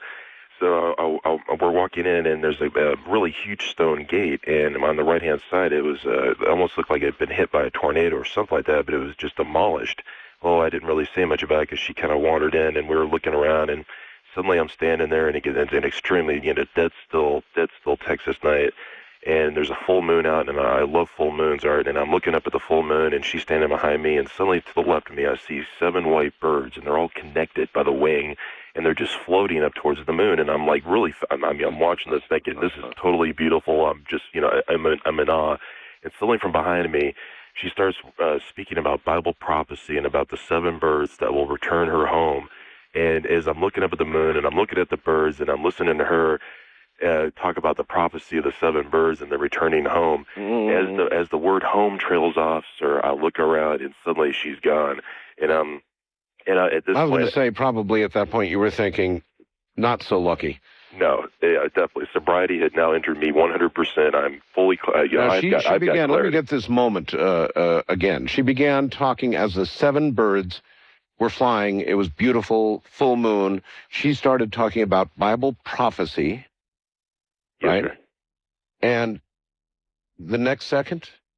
As the word home, as she's saying return home, trails off, and I look around and I turn exactly to where she was standing. She is completely gone. I do a hard target search of the place because I'm still a gentleman. I'm not going to bail on her. But yet I'm looking hard, I'm looking low, and I'm thinking, well, maybe she just went, returned home, or maybe went to a friend's house. Well, as I find out later, she truly did return home. Because about 2 years later, I come back to the same place in Denton, Texas, and I go up to a Texaco just right down the corner. And I'm talking to the guy at the counter, and I'm saying, boy, I had kind of a strange experience back then. And he goes to relate the story about this girl who, I guess a couple of her friends got into their dad's pickup truck, drove over the hill, wound up crashing into that very stone gate that I had saw earlier before that was destroyed, and wound up getting killed on her prom night. And I'm thinking to myself, truly she had returned home. Well, here's the kicker, Art. I told you this story about a year ago at the same time. That's right. Well, there was a tremendous Texas storm at this time. I'm in Grapevine, Texas. I put the phone down. The moment, sir, I put the phone down, I look up. Across the street, I have a clear view of a transformer. A bolt of lightning hits the transformer, blows the transformer into it looked like the movie The Natural. Suddenly, boom, the lights go out. As I lay down the phone, I look across, and all you see is the moon. The moonlight goes inside the window. I look up, and I see 5 people standing inside my room. But yet, it looks like 3 women and 2 small children, and they're not there, but they're there. And it's like one of those adages. I've always felt that we're all surrounded by, several different people in some sense, either from our past or present. And at that point, when I put that phone down, the bolt of lightning, the moonlight, boom, I look up, and I wasn't shocked. It seemed like I almost accepted the fact that I'm an only child, but I never felt alone all my life. Wow. Now that all this has happened, obviously you're a believer in what? Well, all my life, sir, I believe we've all been connected by one way or another, and I think what it goes to show you is that we're just not here to be, put in a box and put away. I think we connect from our past and our present, and if we truly do connect, I think we'll definitely get more clarity for the future. Clarity. I appreciate the call, sir. Thank you, sir. Thank you. I agree with that man. Don't you? Are we all here just to trot around in this mindless maze that's life on Earth and then get put in a box or get reduced to ashes? And that's all there is? I don't think so. I think the stories that you're hearing prove it. Not singly, not any one of them, but the evidence is absolutely cumulative. We are not just biological entities. We are more than that. And that's what you're hearing. East of the Rockies, you're on the air. Hi. Good morning, Art. Good morning. Where are you? Tulsa, Oklahoma. Tulsa. Good. Yep. Glad to have you. Yeah, glad to be here. Hope you and your wife feel better. Thank you. My job takes me around the country, all over the country. My wife and I have lived here in Tulsa for the last year. Right. My immediate family lives in Montana. My mom, my brother and sister, nieces and nephews. For 2 weeks in November, I was in Oklahoma City. It was the day after the election. I stayed up all night watching the election returns. So the next night I was tired, so I go to bed early, about 8:30. Sure. About 4 hours later, I'm awakened by someone in my hotel room. The room is completely black. I know there's a female figure in the room next to my bed. It's walking or by my bed. I know the presence is there. As I'm trying to figure out why that person is in there, I was thinking maybe it was the maid or something. Maybe I had been dreaming or waking up early and the maid was in the room. It wasn't Al Gore saying, Florida's mine, Florida's mine, right? I don't think it was. All right. Didn't appear that way. But as I'm trying to, as I see this figure, I turn around and look, and this face appears toward me, comes toward me. It's a female face. A face. Comes toward me. Doesn't say anything, or at least I'm not hearing anything. Yes. And it comes toward me and then fades back. Can you make out any detail? Well, not at that time, but I relate the story to the guys I worked with the next day. And I'm saying, well, maybe it was my sister, or I thought, well, maybe the room's haunted or something, or maybe it was the maid or something, or I was dreaming or something. Yes. But anyway, that was Thursday. That was late. That was a late Wednesday night. The next day, I relate the story. Friday morning, I get a call from my wife saying, I have some bad news, that my niece has died. She committed suicide. Well, I find out, and I didn't connect it at the time, but I'm thinking, and I tell the guys this, well, maybe that was my niece that came to the room. So I go back to Montana for the funeral. I'm the one of the last persons to view my niece before the funeral, and it was that face that I saw. I didn't recognize it at first. I thought maybe it was my sister, but then as I see my niece at the viewing, it was her face, and that's what I saw. She had come to the room when I was in Oklahoma City. Well, you had quite an encounter, didn't you? It was, yes. All right, my friend. Thank you. Thank you. Take care. As I said, all of this is cumulative.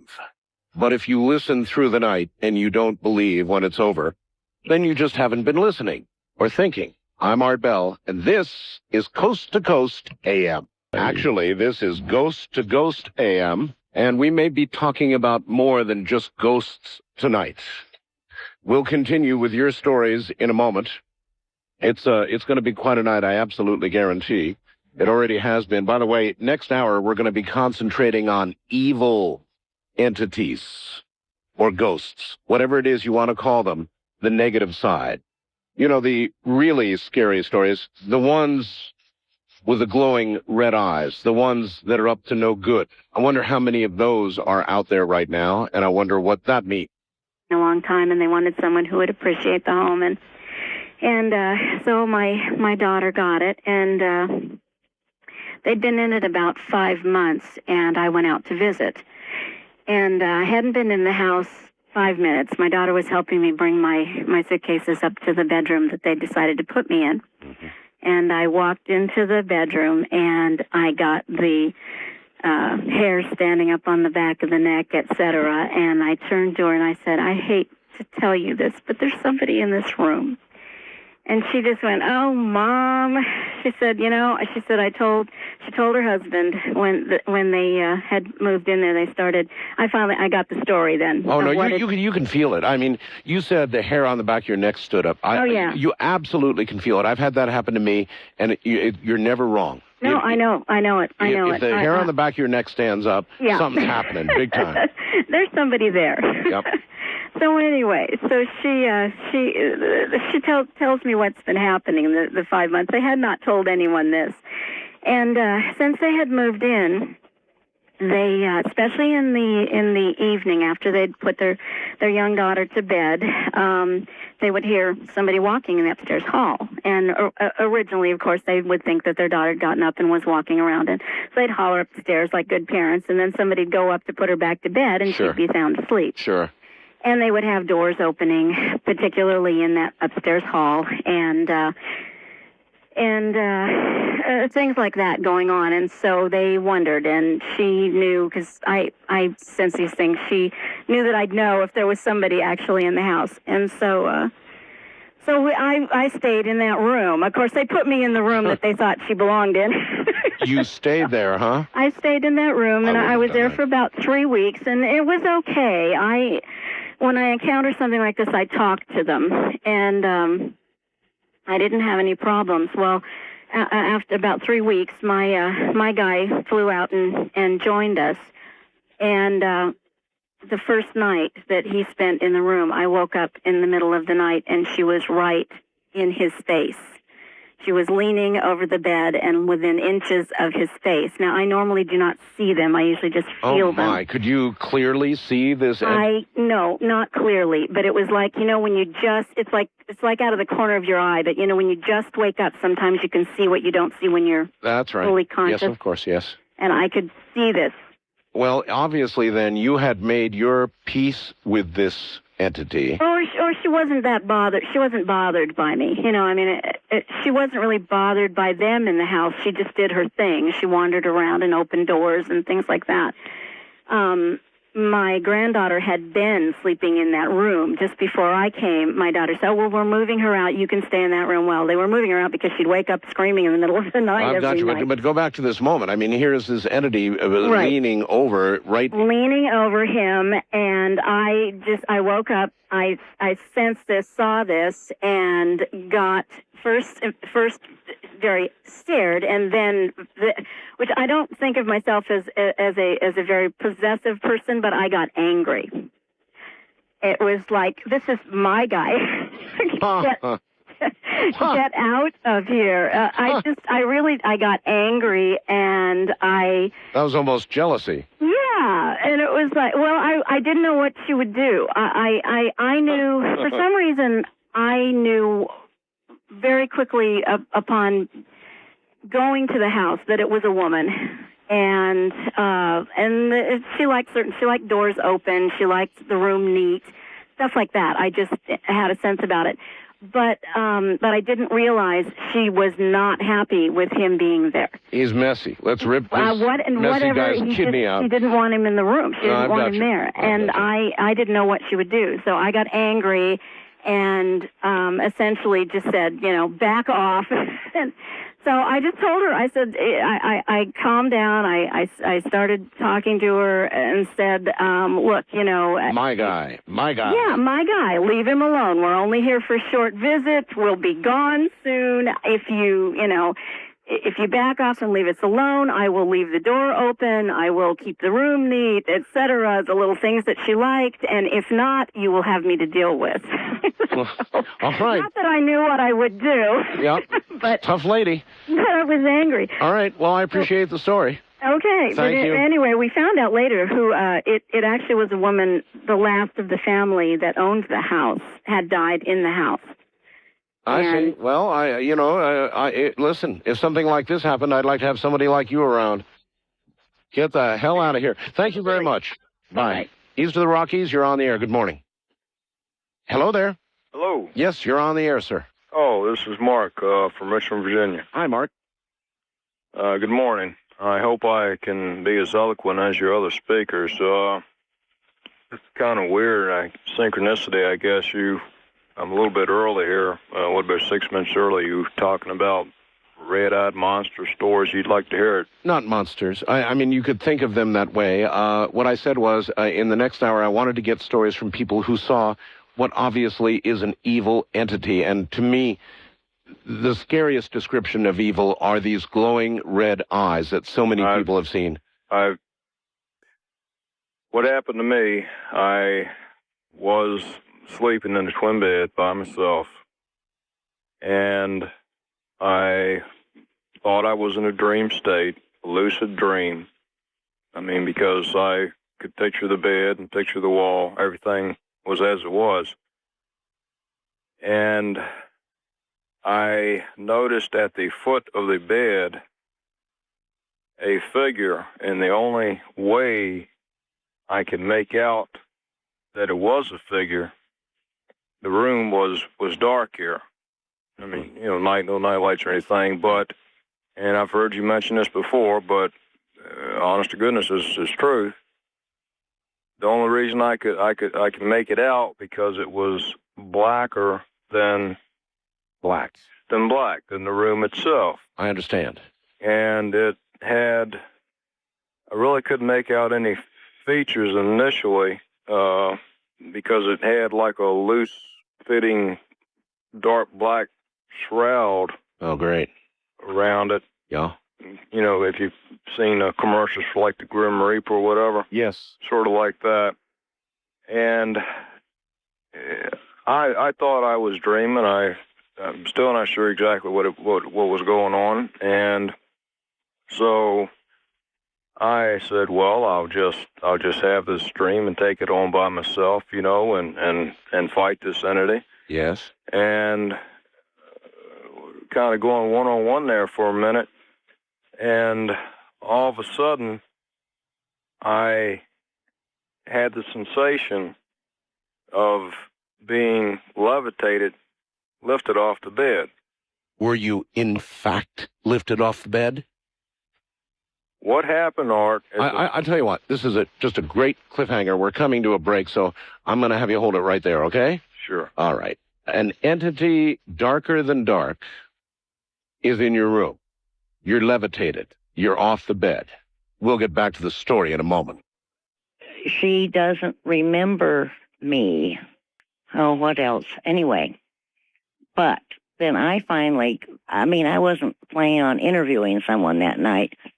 I finally said, "Are you the one that dropped the water on me?" And? The answer was yes.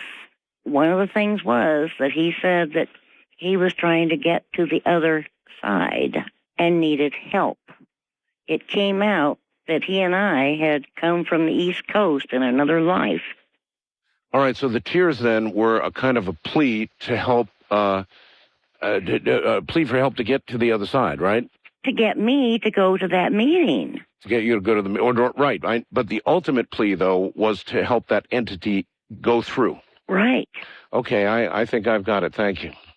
Tears from nowhere. That entity wanted help to get to the other side, which means that entities are trapped here. Obviously, then, for a period of time, ranging from, no doubt, almost a non-existent amount of time to forever. First time caller line, you're on the air. Hi. Hi, this is Elizabeth in Medford. Hi, Elizabeth. Hello, you'll have to pardon me, I'm starting to get the flu too, so if I sound funny, that's why. I have a story about I guess you'd have to say malevolent spirit that caused people to get physically and go emotionally ill. You mean permanently, emotionally? Well, until they left the house. But the people who were living in the house, we moved into it when I was about, I was about 8 or 9 years old in '81. And it was in Newcastle, Indiana, on what we figured out was Indian burial grounds. They had built attractive houses that were perfectly lined up, step down, step down, step down. And right. We didn't think anything of it at first, but my mom's boyfriend, over the course of living there, started to act really weird. Well, we didn't think much about it because, sometimes that happens. But our next door neighbor was what proved it out. It was a nice little young family, a husband and a wife, and a little boy. Well, as soon as they moved in next door, they started having weird things happening. Toilets flushing by themselves, cats tracking things across the room that nobody else could see, cold hands on people's shoulders, just weird stuff. But nothing you could put your finger on, really. And then their little boy got sick with something that couldn't get diagnosed. At first they thought he had anything from leukemia to cat scratch fever.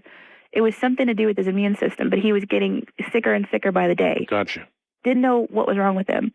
And on top of that, their marriage was completely disintegrating. Well, you could chalk that up to just having a bad marriage.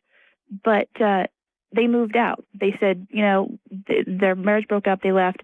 Well, that you could have just left that as a coincidence. Well, the next people that moved in, a wife, a husband, a little boy, same thing happened. As soon as they moved in, the little boy started to get ill. And the husband and the wife started fighting. Well, she was a bit more open-minded, and we had talked to her. My mom was open to ghost stories and things like that, and had told her about the previous couple. Well, she said, there's this room that every time I go into it, I want to just about kill my husband. If I go in there, I feel like if we're even sitting in there having a good time, I want to just beat him up. Rage. Yeah. And so she ended up being a good friend of my mom's, and she let my sisters use the house for their prom date after the prom, because the high school was right across the way. It was a 4-way stop. Sure. And they ended up in the TV room, which was the room where the arguments happened. Well, they had no knowledge about this because my mom didn't tell them. She didn't want to scare them. And their prom date went from being a happy, regular boy-girl thing. The way it ought to be, yeah. Yeah, to just complete hatred among all the couples. All the men and women ended up fighting. Didn't tell each other about it until later. This all came out later on, that this room was the focus of the rage. And the nearest that we could figure out was, because it was all focused on men, the women felt angry, but the men were the ones that seemed to suffer from it. I mean, they went from being normal, happy-go-lucky. It happens that way so frequently. Yeah, normal, happy-lucky guys, but then all of a sudden they just got dark. Yes. They got dark, and they got depressed, and they got sick. And the little boys, got sicker and sicker and sicker. Well, finally she's like, if this is the precedent set here, I'm leaving. I'm not sticking around for this. And she left the house. Well, her kid got better. By then the marriage was over, but, there was nothing that they could do about it by then. Well, every person that has moved into that house since then, she's kept up with it, has had the same problem. And the only thing that we could figure out is that something must have happened to a woman. Because the focus, I lived in the house, my mom lived in the house, my two sisters. We never had anything weird happen to us other than some odd ghostly things, but nothing dark and evil. But something bad happened to some woman. Something bad, and she was angry about it and taking it out on the men living there. And when I was a little kid, I wouldn't go to bed in my house by myself in that house. I had to have somebody come with me and stay with me till I was asleep. The day we moved out of that house, we moved into a Victorian across town, which in and of itself looked like a scary house. But I got up when it was time for me to go to bed, walked upstairs, went to bed. No questions asked. Just did it all by myself. And the next day, my mom sat me down and she's like, well, honey, why did you do that? You usually have me come and stay up there. I said, we lived in a bad house, Mom. This is a good house. This doesn't have anything in it. That is some story. That's really some story. I appreciate your call. Well, thank you. Thank you. Can you imagine that? What is that? Is that an entity remaining, injecting its hatred into everybody who occupies the room? Or again, is it some sort of echo of hatred, memory of hatred, some kind of living memory, whether it's a living person who was there or somebody who's passed away? Is that hatred then infecting everybody who occupies the same space? So does that mean then that entities or just this raw hatred can occupy a place forevermore or until released? I don't know. There are so many questions generated by stories like this. Wildcard line, you're on the air. Hi. Is that me? That's you. Hi, my name's Barbara. I'm calling from the Enumclaw, Washington. Welcome.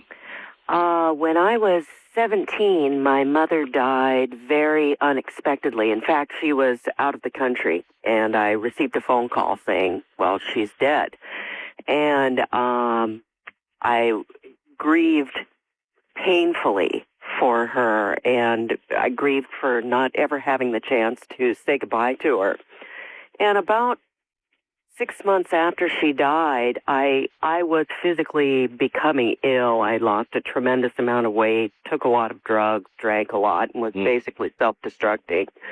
And I was over at a friend's house in the middle of the afternoon, sitting on their bed, and I looked up and I saw my mother walking towards me down a staircase.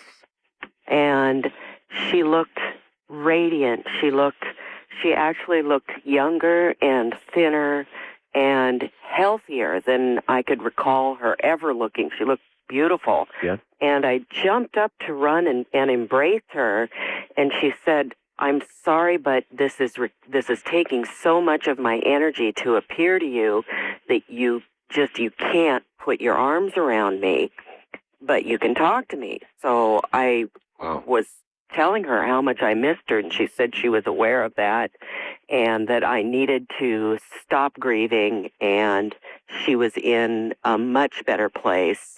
And then she asked me, would I like to come with her? And to that place? To the place where she was now. All right, in order to...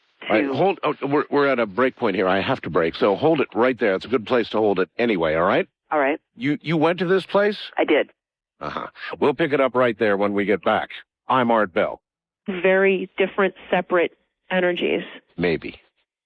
Maybe it was the same, and it was just playing tricks on me because, That's what they do. And I hadn't been drinking. I'm with you. All right. All right, thank you very much. It seems to happen to those who drink and snort and smoke, as well as those who are stone cold sober. So make of that what you will. West of the Rockies, you're on the air. Good morning. Hello. Hello. Hi. Well, I have a very scary story that I've had a lot of not so scary ghost encounters since, but this particular one happened when I was probably about 16 or 17 years old. Mm-hmm. And I had a friend who was really afraid of, I guess she'd seen The Exorcist or something, and she was horrified at the prospect of ever being possessed. Of course. And, she was very rigidly Catholic, and I was not really all that paranoid about that. And I said, well, I believe in God strongly enough that if Satan ever came after me, I'd know I'd win. And I went to bed that night. Mm-hmm. And I used to kind of meditate to go to sleep. And so I kind of, meditated to go to sleep. I was very into stuff like that. And I remember just kind of getting down a nice, quiet, calm place. And I felt something cold above me. Icy. Above you. Above me. There are a lot of people, my dear, who say that meditation opens the door. Well, I know that now. I didn't really know that then. I was only about 16 or 17. I'm in my late 30s now. And for some reason, 16 or 17-year-old girls are particularly subject to this sort of thing. We don't know why. Anyway, something cold above you. Something cold. And I think you have a lot of energy then. Yeah. You're very young and fresh. And I, I looked up. I opened my eyes. Now, I know I wasn't asleep. I've thought about this hundreds of times. I wasn't asleep. There on my ceiling, between myself and my ceiling, which was, like a normal 8-foot-high ceiling. Yes. Over my bed was this green, glowing green thing. It looked like a big amoeba, but it was black in the center. And as it got from the center outwards, which was probably the width of my bed or thereabouts, it got tinged with yellow and then green. It was like a fluorescent amoeba around the edges. Starting to sound like something from Ghostbusters. Oh, no, the Ghostbusters was tame. I looked at this thing and it looked like it was pulsating. And in my head, I heard this voice. And it was so metallic. It was, we need you, we need you, we need you. We need you. It was so metallic that it sounded like a machine had generated, like, you pick up the phone and it's the operator and it says to put in the number or whatever, and it's very generated. Yes, of course. And I was so terrified. And so I said, oh, God, and I tried to pray. Does that make sense? It makes sense to me. I couldn't pray. And I felt myself get sucked out, like out of my head, out of my body. And I felt myself go into this black void. And I couldn't do anything. I thought, oh my God, where am I going? And then I just got, no way. I'm not going to there's no way. The thought was just no way. And I was back in my room. My room was cold. I remember I got up. My parents were still up in the other room.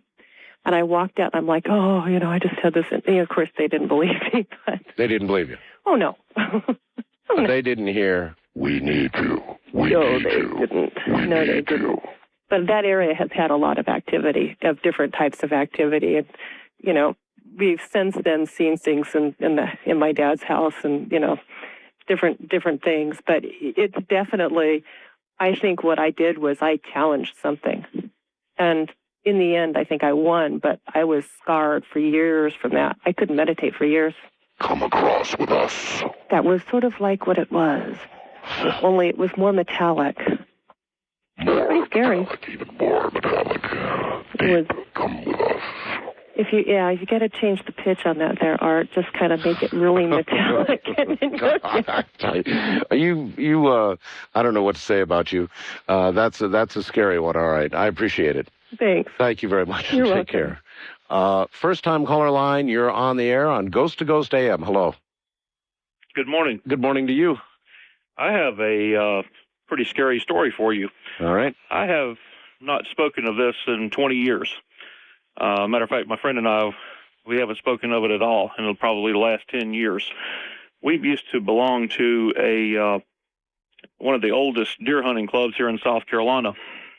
And we were hunting with dogs this particular Saturday. Of course, this area is rich in Civil War history. Sure. Anyway, story short, we had collected our dogs that we were hunting with. It was getting pretty late in the evening, and we rounded this curve in the road. We were back in a very remote area that had only been hunted maybe twice in the last 10 years.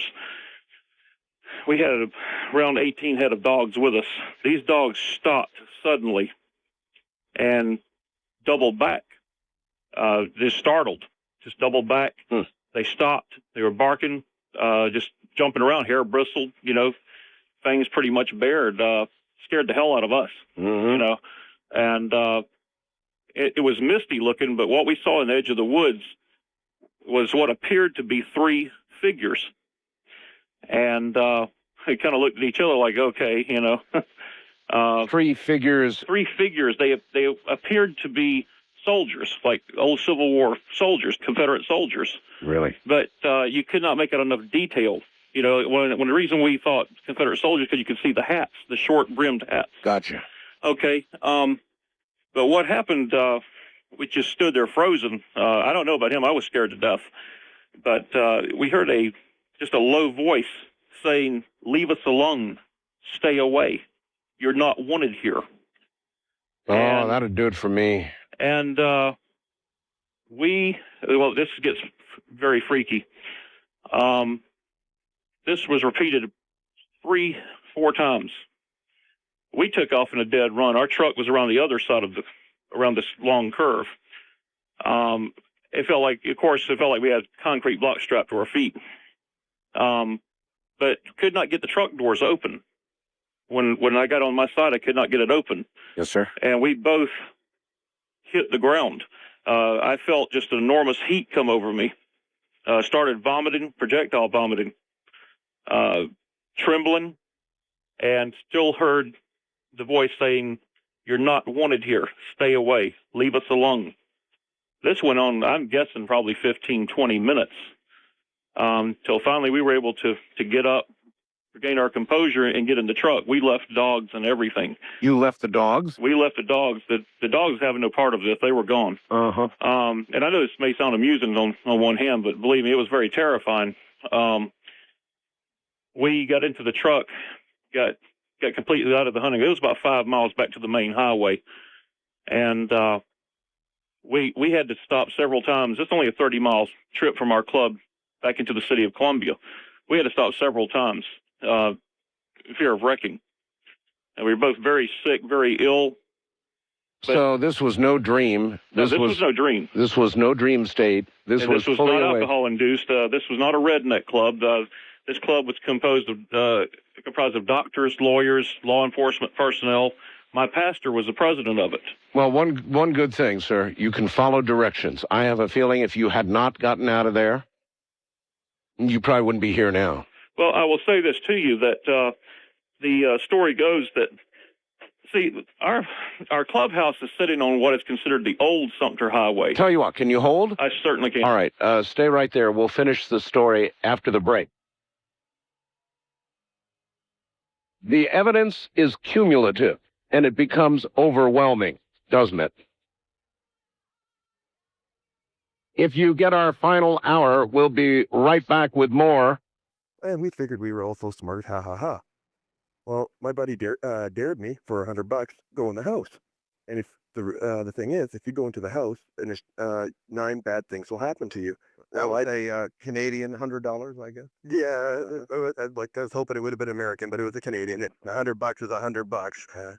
So I'm like, all right, you're on. I didn't think nothing of it. And so I'm like, yeah, whatever. I get up there, I'm just shaking. I can feel this. It's like dark, and I can see the shadows moving. I'm like, it's just trick of the car lights. I get up, and I put my foot in.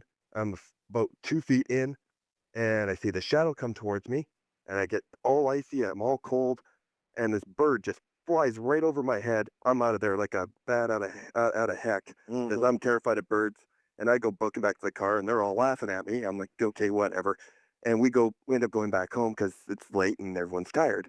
We drop everyone off, and we go to my buddy's place, and he's way up in the west end of the city, in what we like to call the ghetto part.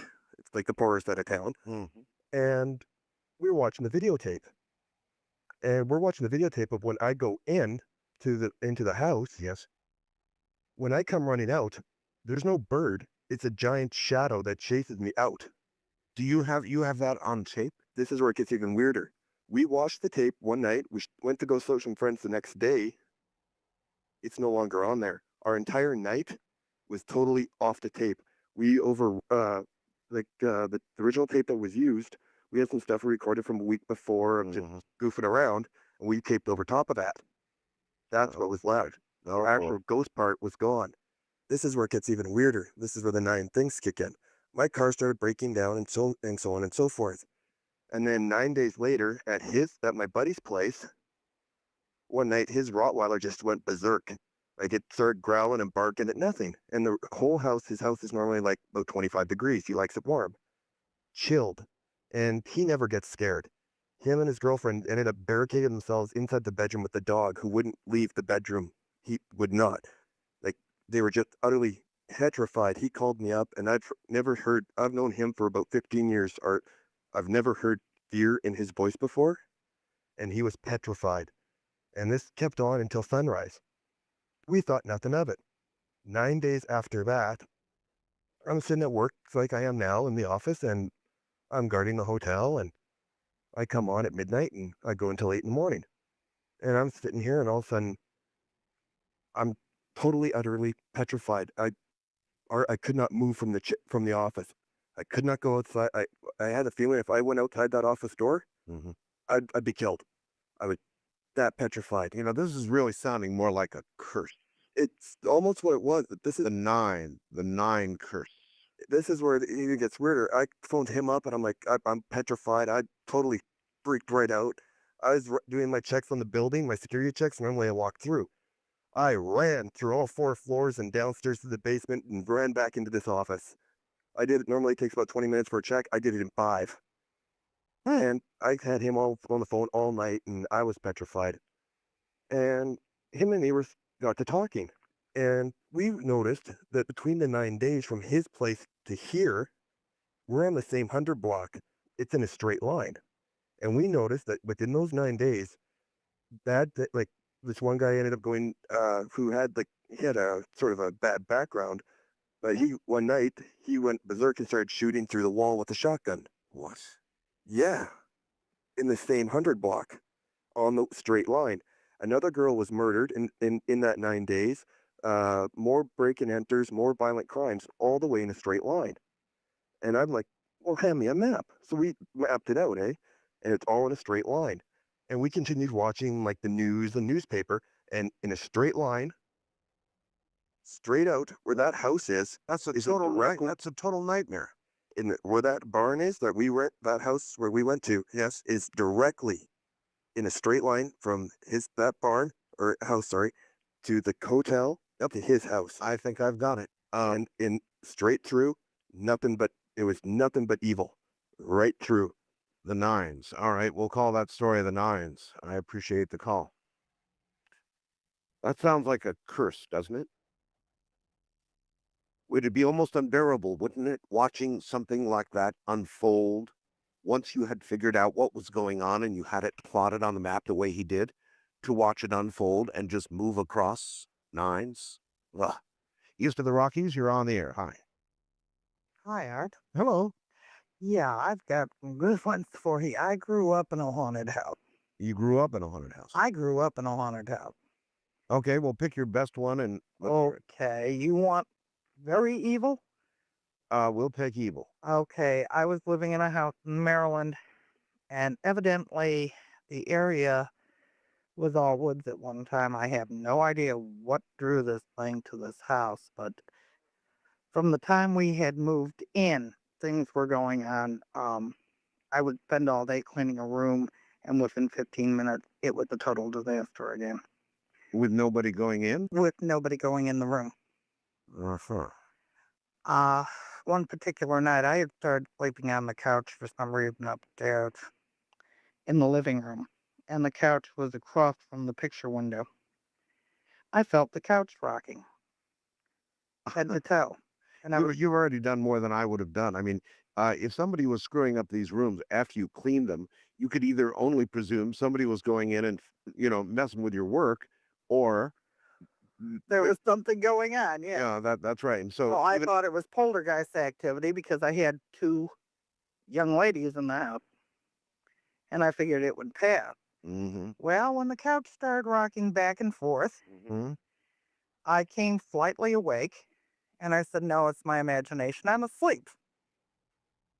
Nice right off, right? Oh, sure. Until I felt two hands go down on my ankle, lift me solidly off the couch, and hurl me toward the window. What? Uh-huh. It picked you up by the ankles and threw you toward the window? Yeah. I came full awake. I yelled, "Lord, and help now," and I hit the floor. Whew. And I turned around, and it had nice, glowing red eyes. and I left the house, stayed outside all night. no, I take it the Lord did not immediately intervene. Otherwise, red No, eyes would have been gone, he right? didn't get rid of them, but he made it stop so I wasn't going through the window. And as far as I know, red eyes is still there. Hmm. Says I've moved halfway across the country, and from what I've heard, the people that bought the house have tried to rent it over and over again. Nobody stays in this house more than 5 months. Did you know, not too many people know, but did you know that in a lot of places, the law says that if you have a haunted house, you have got to notify potential buyers of that fact under the law? Yes, that wasn't the case in Maryland. Maryland's a pretty haunted place. There's no question about that. I did tell friends of mine, and they kept saying, "Well, get the place exorcised." We tried that. It came back. You actually went to an exorcist? We went to one of the priests in town who did the floral blessing of the house. This thing would come and go at will. Well, I appreciate the call. I don't like things with red eyes. I've never liked things with red eyes. To me, for some reason, that is evil personified, red glowing eyes. I don't know why I feel that way, but I do. Evil personified. Nightmare stuff. West of the Rockies, you're on the air. Hi, Art. Hi. I got a story from you from Okinawa. Okinawa? Yeah. I spent, as you know, over a decade on the island of Okinawa. I was stationed there from 94 to 97. Really? Yes. And during that time, my neighbor was a pilot. And Okay, listen, I just realized I'm close to a break. Can you hold on? Sure. All right, a story about Okinawa. This will be good. Stay right there. I'm Art Bell.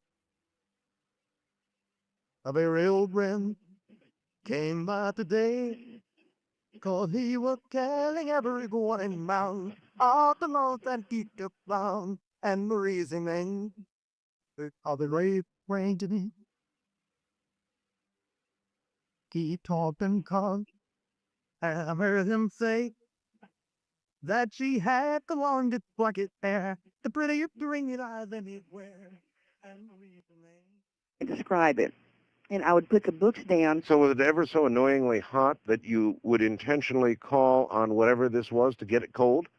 That's a good idea. I'll think about that this summer when our electric bill comes in. Yeah. And I would put it down, and then I would go look through the Bible to see what kind of scriptures that said, and then, it would, dissipate. And then every time I would go read these books, it would get absolutely so cold.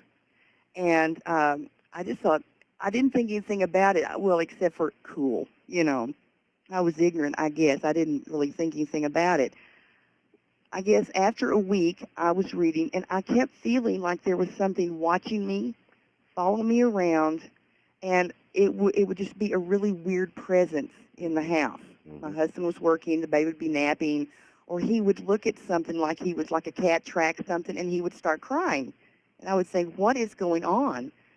And this would go on.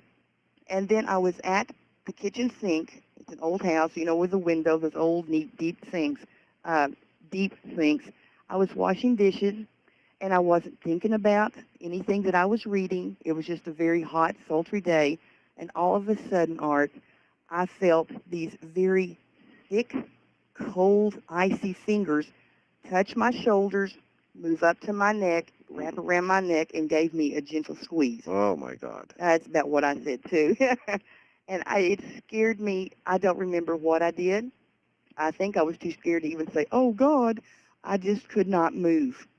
And there was this always when I would feel like something was following me, and especially at that time when those icy fingers touched me, there would be this awful kind of like boiled egg smell in the house.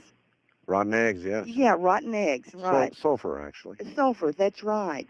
But that was the most empty, void of any kind of compassion, light, or whatever evil sensation I have ever felt. Yeah, well, after hearing your whole story, I'd rather suffer the heat.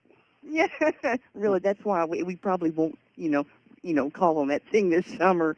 But when you have a toothache, you know how it hurts so bad you don't know how you think, gosh, is my jaw that deep? Right. That's how cold I felt, so deep inside my soul. I didn't realize that I was really that thick. It was so deep. Well, after that, I thought, forget this noise. So I took all those books, I took them to the patio, put them in our hibachi, and I torched the things. Wow. And I have never had anything happen like that since. Not like, we've had things happen, but not like that, not evil. Well, that sure is some story, man. Well, thank you for the time. Take care, Deb. Oh, you too. Bye-bye. Bye. All right, well, so then, is it an entity that was attached to those books? Could some of those books just have been inherently evil in some manner? A cold thing that would eventually reach up and grip your neck? Ugh, I don't blame her. I would have burned them too. East of the Rockies, you're on the air. Hi. Hi, Art. How are you? I'm all right, sir. Where are you? I'm in Nashville. My name's Jeff. Yes, sir. I guess what my story kind of starts. I was in 6th grade, and I have a younger brother, who's about 18 months younger than me, and we used to visit an elderly couple in an old house that was next door to us. It was a small town, and our house sat beside this old house, and then right beside it was a big church, and we used to go there every day, basically, just to catch up with them, tell them how our day was and everything. And every time we were over there, we only stayed in the kitchen of the house. But every time we were over there, there would be a door that would slam, and it would come from upstairs. And we didn't think anything of it, my brother and I. It's just, but one of the couple would always go upstairs after the door had slammed. Mm-hmm. And they're the only two that lived in the house, and they were always in the kitchen with us when it happened. And I didn't think anything of it. And I was upstairs only once in the house, and the elderly man was giving me some stamps, and it happened that the door slammed again while we were up there.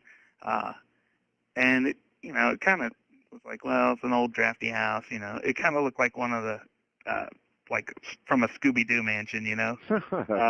It was so it was almost like the rest of the house outside of the kitchen was modern, but the rest of the house just absorbed light. It was so dark. The wood was so dark, and sure, it was kind of creepy. But I never felt ill at ease there. But I got into high school, and I was at a hayride, and one of the girls who was out of high school knew most of the folklore about the town, and she was telling us that there was a house next to a church in town where someone had committed suicide. And yeah, and I was like, well, which church? Because there was about 3 churches in there. And she told me it was the Presbyterian church, and sure enough, that was the house that I used to live next door to and would go to every day, and hear this door slam upstairs. And oh man, this is where it gets a little creepy. One Halloween, we had taken pictures outside of me and my brother and my younger sister out in the yard with that house in the background. Right. And we had a strange occurrence on the film itself. It looked like, you know what a double exposure looks like. Of course. But, oh man, it's creeping me out. What was it that you saw in that photograph?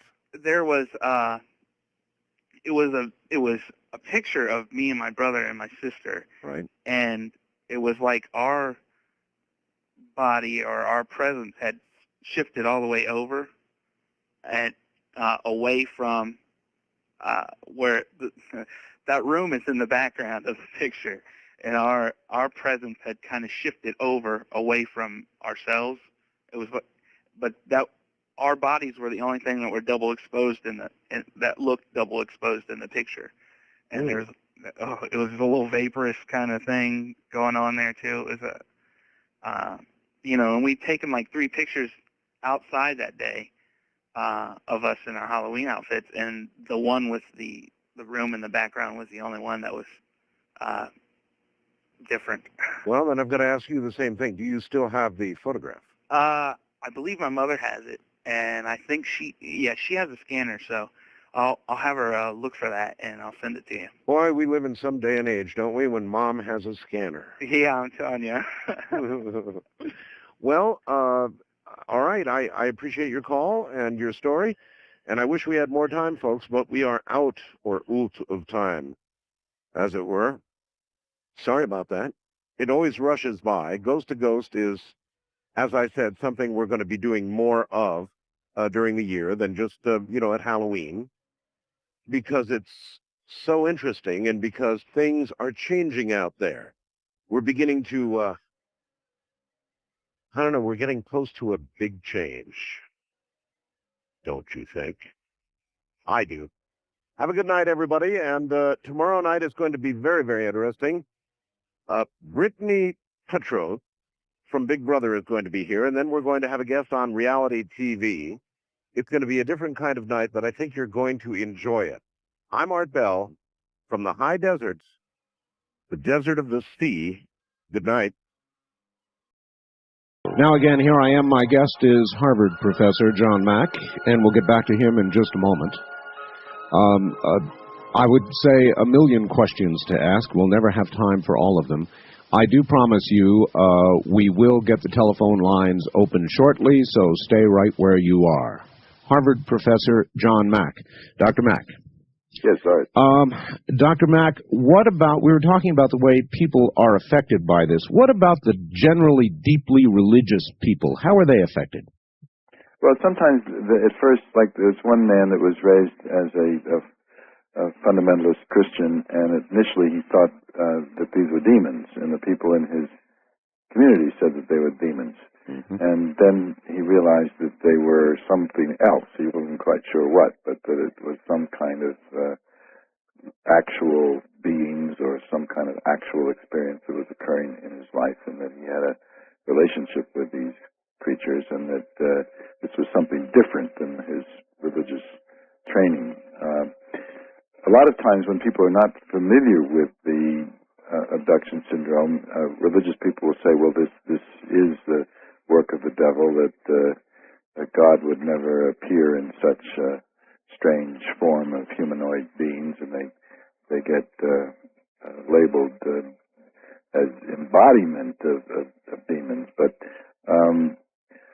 people, there's no particular pattern of religious background associated with this, or reaction that's associated with different kinds of religious experience, which is one of the reasons, by the way, why the phenomenon seems to me to be so real and so robust, because it kind of takes precedence over people's religious experience. In other words, it's not an expression of some kind of religious background. It has its own shape and form which cuts across all religious backgrounds. Huh. Is there any indication with all of your research about what these beings want, or what the focus of their attention is during these abductions? The difficulty with that question is that that what they, I mean, then you're dealing with sort of alien psychology. But what the pattern that tends to occur has to do with some kind of, I don't know what you would call it, but I guess reproductive, joining with us, perhaps, is the best way. In other words, there's over and over and over again, there's a description of sperm being taken from men, ova, eggs from women, reimplantation of a fertilized egg with something done to it through the alien principle, whatever this is, then the fetus removed from the woman later on. All of this again, and then finally the abductee being taken to see these hybrid offspring in the craft. So there's some kind of reproductive program here. Now, again, I don't take this quite as literally as some of my colleagues do. In other words, I don't know, again, in what reality this is occurring. No, there is not a documented case of an actual pregnancy that was tested for and then found mysteriously to be removed. There's no question there's some physiological changes occur in the women, and they experience a fetus being taken. No question about that. And it's not simply their imagination. But I'm very leery about saying that any of these things occur literally in our reality. I mean, that, as you said in the what do you call it, the program notes for the beginning of your program, even though things are strange and not necessarily in our reality, it doesn't make them any less real. That's right. But they're not necessarily real in the literal physical terms. For example, nobody's actually got a picture of these hybrid beings, or the aliens at all for that matter, that's reliable. But to the abductees, and this is not a delusion, their connection with these hybrid beings is very powerful. And in fact, one of the most poignant things that a person can go through who works with abductees is to take them through the memory of being taken into the ship and confronted with a hybrid being and told, this is yours, and they sort of know it's theirs because it sort of looks like them, and then asked to hold this creature and to nurture it. Wow. And they know that they have no control of when they'll ever see it again, and yet they feel somehow they are supposed to bond with this creature or it won't do well. And it's a very real and disturbing phenomenon. The woman may weep on my couch when that is recalled. So again, it has something to do with reproduction, obviously. All right. So that's one thing, but that's not the whole story. Another very powerful part, and this is, again, there's a fair amount of controversy about this. Another powerful part has to do with what might be called ecological messages. Mm-hmm.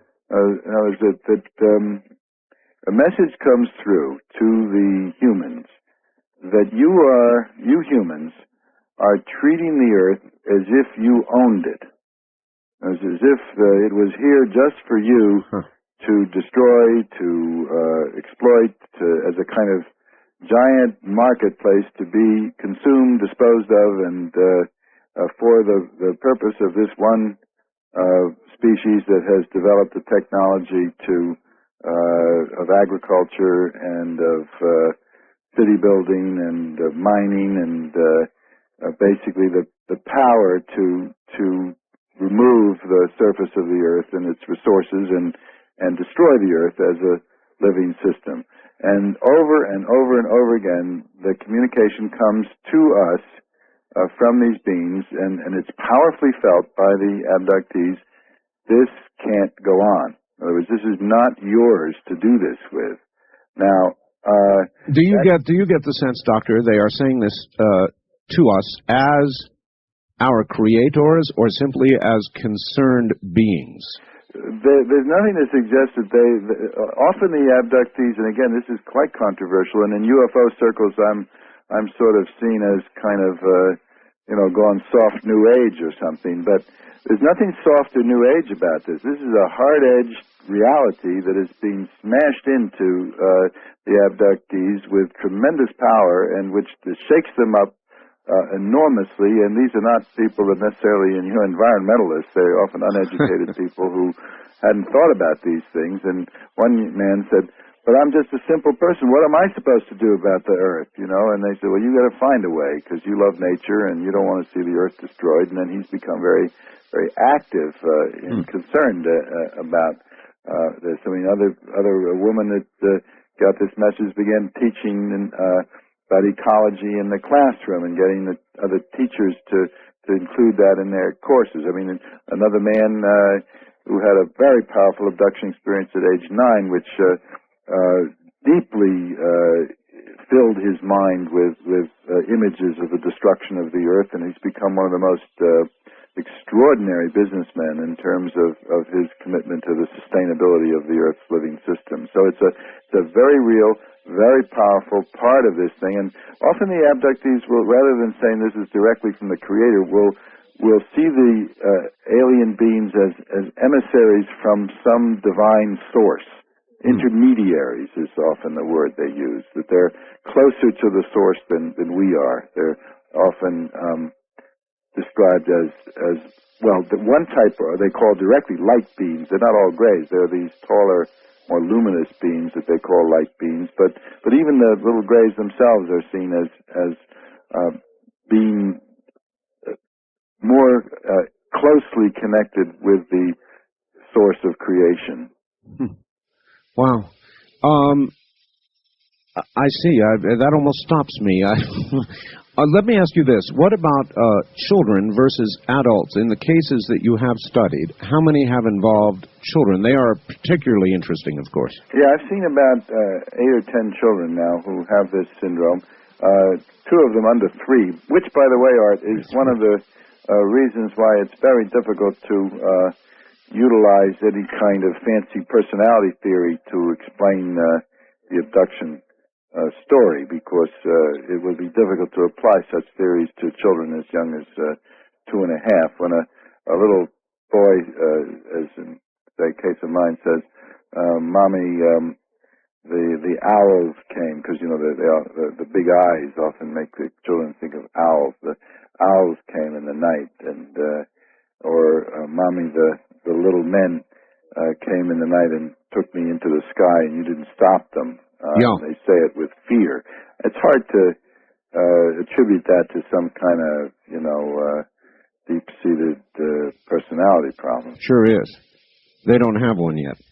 Well, that's remarkable, and I would guess it would take a very sensitive adult or parent to discern what's happened to this child versus just the usual, "You had a bad dream, dear."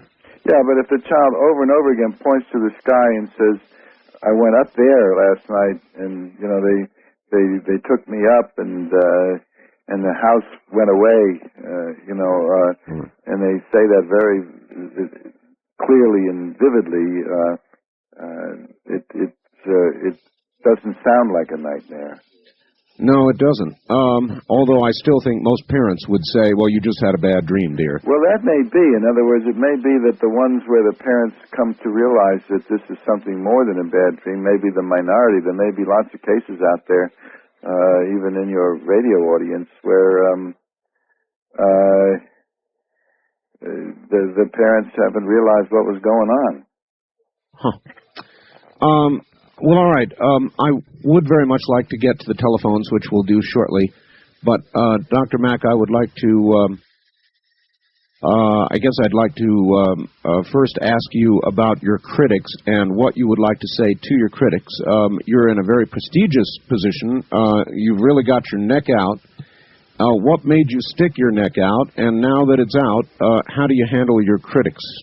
Well, I get criticized from all sorts of directions. I mean, the most serious critics are the ones that say that, well, you can't prove this with physical evidence, therefore you can't claim that anything extraordinary is going on here.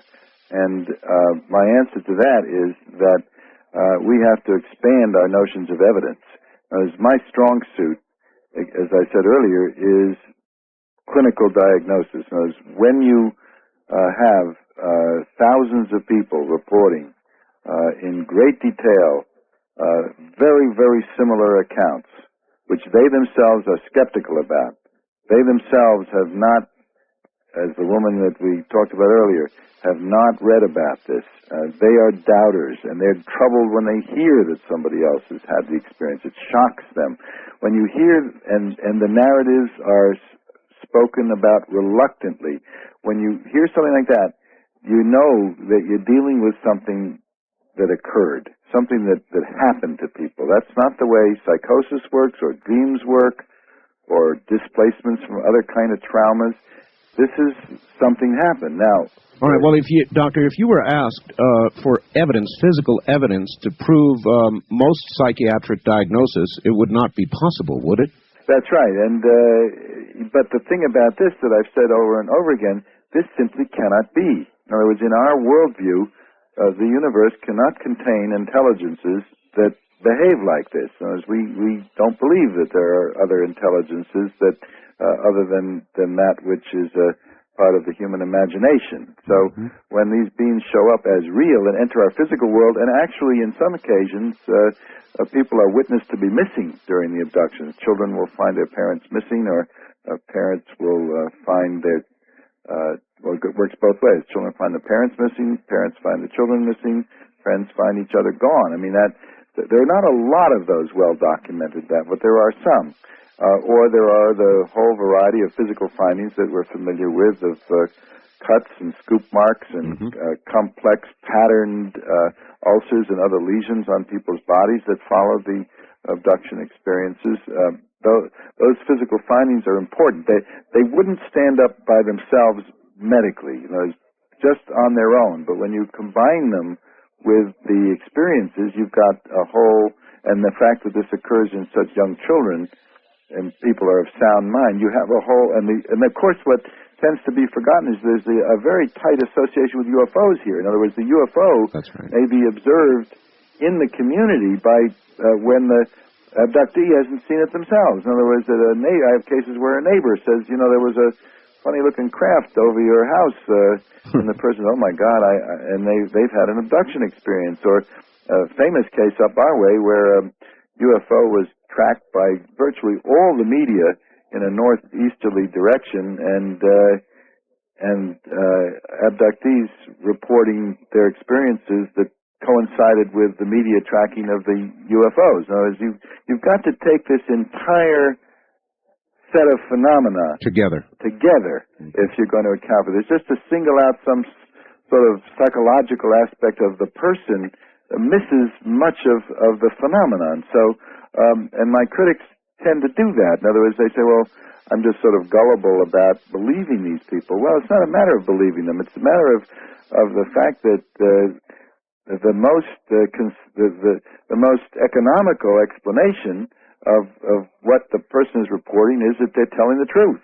And even if the truth isn't supposed to be, the fact that something can't exist doesn't keep it from happening. Indeed.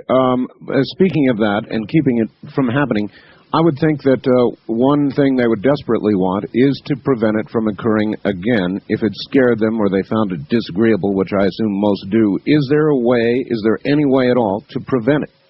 Well, Ann Druffel and Dr. Ezel Brandman in North Carolina, people have tried to develop ways of doing that. My people have not been too successful with that, and also, one of the most curious things about this, and here again, this is a controversial area within the UFO abduction researchers or investigators, shall we say, themselves, is that the phenomenon, in my experience, changes over time. In other words, that as the person goes deep into their experience and acknowledges the reality of it, and demands, as in some cases, a more reciprocal, more equal relationship with the alien beings, the experience changes. It becomes more reciprocal. There is an exchange of information. People are often work alongside the aliens, or they feel they're part of some evolutionary process in which this life is being planned for a future after human beings have destroyed the Earth as a living system. In other words, this is they feel they're part of some larger cosmic evolutionary process, and they themselves undergo some kind of spiritual change, and they may participate in this hybrid program much more willingly, and it becomes less of a traumatic kind of experience, hard as that may be to believe. Kind of like learning to love the bomb. Well, I don't know. I mean, I think that's one of the major questions here. Is this simply like that? In other words, it's an evil, but we've adapted to it, or is this in some way by its very nature, a spiritually evolutionary kind of phenomenon? Because a lot of people feel that it is. Sounds like you believe that it is. Do you advise? I don't know. I think that there's so many of the people, when they go deeply into their experience, stay with it, and go through, 4, 5, 6, 7, 8 sessions, they come to a place where there's very great spiritual growth, deep love between them and the alien beings, which is not just, the Stockholm syndrome where you sort of love your captors or something.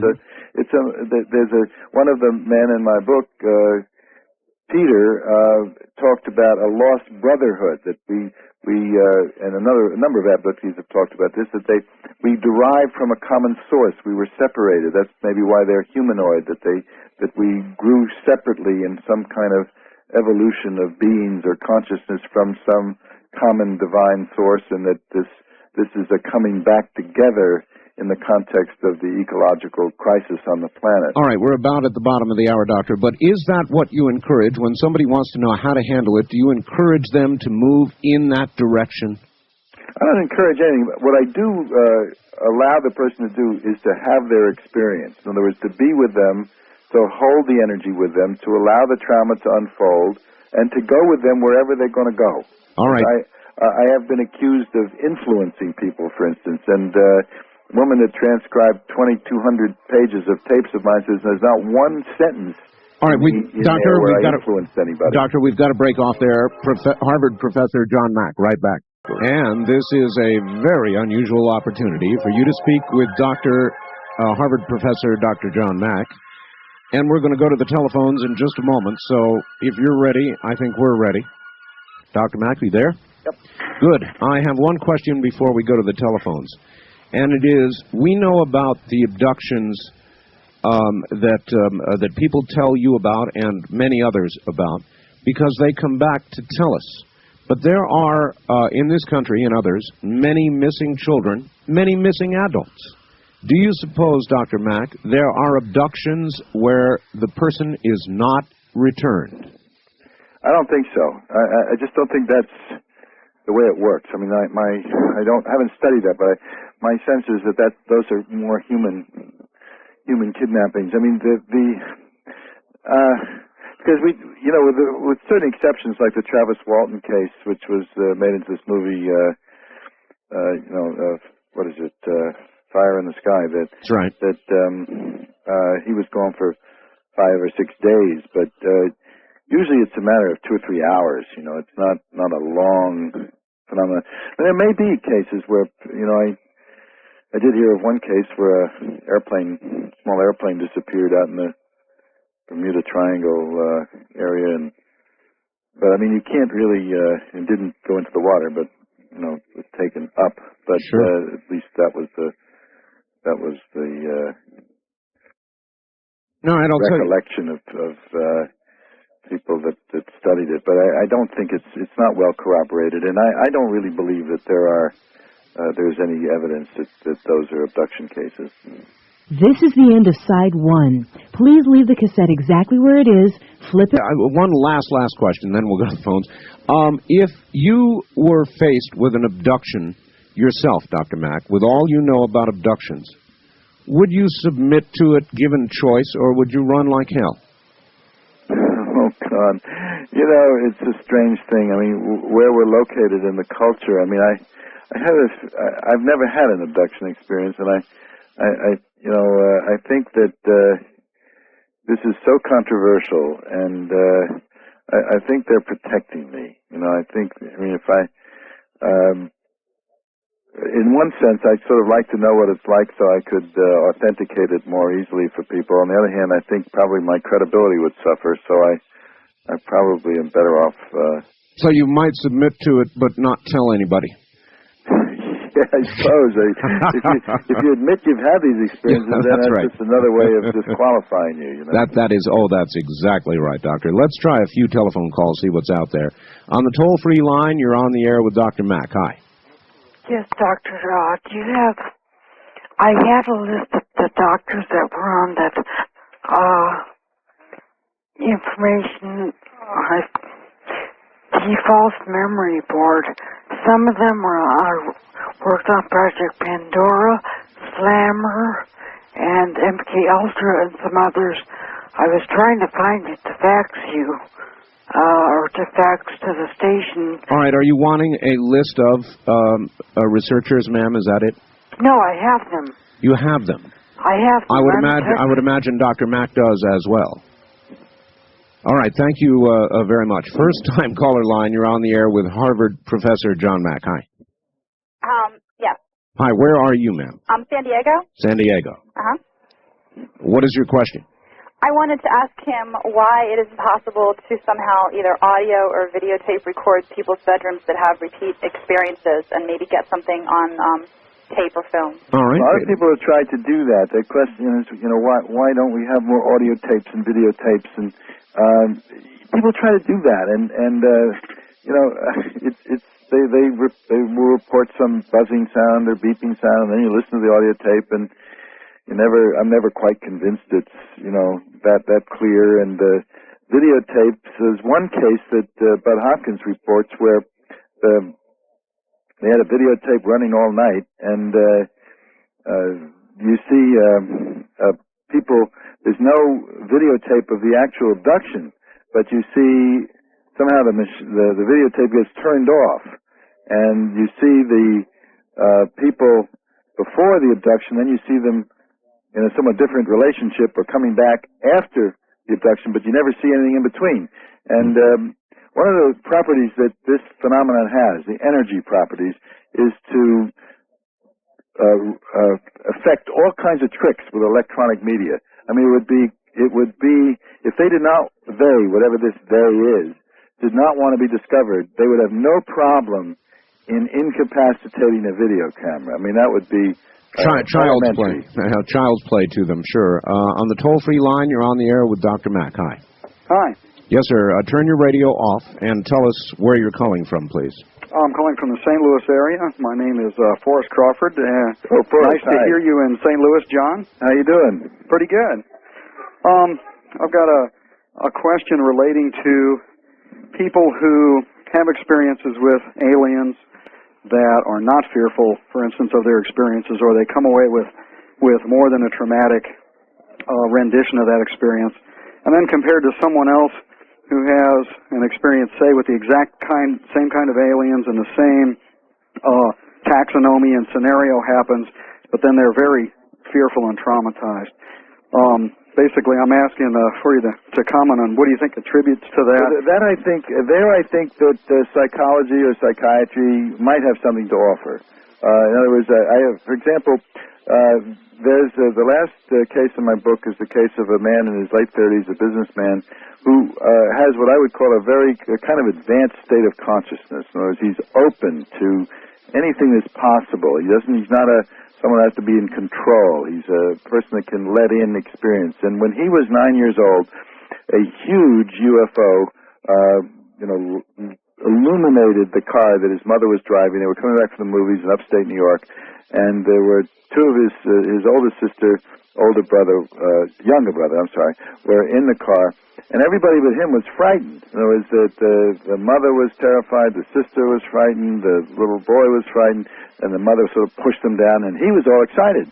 And he was accepted this thing, and he felt there was a communication from the beings that were in the craft. And in the hypnosis session, he was actually taken up into the craft and given all kinds of information about the future and what he was supposed to do and this kind of. There was nothing traumatic about it at all. In other words, he was open, receptive. He had that kind of consciousness. Whereas I think people that are more closed in themselves, more restricted in their minds, more wanting to maintain control of everything around them are more likely to have a traumatic experience. It seems to be that there's some relationship between the evolution or state of consciousness of the abductee and the nature of the experience. So it may be their paradigm could be causing their difference in reaction to the experiences. Something like that. Now, there's something in the state of mind, the receptivity, the openness. I mean, I've known, for example, a woman who is a leader in, understanding, shamanism and consciousness change and evolutionary thinking, whose abduction experiences from the beginning have been informational with luminous beings and not with the sort of tough little grays. All right. Okay. All right. Thank you very much. Doctor, have you made any determination about how many different types of beings have been described to you? To me, about 5 kinds, but there are people that have more information about that than I do. Jim Harder, for instance, in the Berkeley area, he knows many more types than I do. He's been studying this for 20 years. Linda has described. Linda Howe has described all kinds. Mine have been restricted to the little grays, the more taller, luminous beings, the sort of reptilian-looking ones. Sometimes praying mantis-like creatures are seen, and then various sort of more human-looking ones that work alongside the other beings on the ships. But I'm not an alien demographer. I understand. On the toll-free line, you're on the air with Dr. Mack. Hello, where are you calling from, please? Calling from Northern California, Art. Yes, sir. You have a great show tonight. Thank you. I wanted to ask Dr. Mack if there's any similarities between the people that have been abducted. Significant. Now, that's a very good question, and the fact that there, as far as we can tell, is not, have not been any psychological characteristics found, is again one of the pieces of evidence that we're dealing with something that isn't related to the personality or personal background or conflicts of the individuals. There are people that have had very disrupted, unhappy lives from working class families, but there are also cases from very wealthy families, professional families, where it's been very loving, intact families, as in the case of the businessman that I talked about earlier, was the last chapter in my book. There's every type of profession represented, including psychiatrists, diplomats, writers. All right, so it's very diverse. What about a mix between male and female? Is there anything noticeable there? Well, it depends. Thomas Bullard found more men in his survey. Other people have found more women. It seems fairly equal. I think that the men may have somewhat more trouble reporting their experiences because there's a little bit more shame connected with it. Barrier, kind of a barrier. Because it's to be so helpless, so passively unable to do anything is really terrible for women and men, but it's particularly shameful. Traumatic or shameful. They don't often tell you about it. That's right, because a man has a kind of a control thing, doesn't he? A little more, yeah. I mean, to be made helpless, have a cup put over the penis and sperm taken. The first case in my book is a man who, when he was 16, he and his friend were in a Nash Rambler, and they were sleeping, and the beings came and they took him into, the female being took him into a pod, and he described some sort of, in a somewhat macho way, a sexual encounter, and then the information that was given to him about the state of the earth and so forth. But under hypnosis, this turned out to be much more humiliating. It was the more typical cup put over his penis, and the female being in charge sort of watched over this and said, we're not here for sex, and we're here to take your sperm, and he found it really quite humiliating. So he modified the story when he told it elsewhere. When he told the story consciously, which again relates to the question about hypnosis. I mean, here, his conscious recall, because he wanted to represent himself to himself and to me in a more favorable light, was less accurate, in my view, than what came out when he was relaxed under hypnosis and brought forth what was a much more typical account of being forced into this situation. So, Gee, the diversity in the stories is in itself revealing, isn't it? yeah, and it tends to counter the notion that hypnosis is distorting, because the conscious ego did more distorting in that situation than hypnosis. Exactly. All right, on the toll-free line, you're on the air with Dr. Mack. Good evening. No, I guess you're not. On the first-time caller line, you're on the air with Dr. Mack. Hello. Hello, yes. Where are you calling from, sir? Missoula. Missoula, Montana. All right.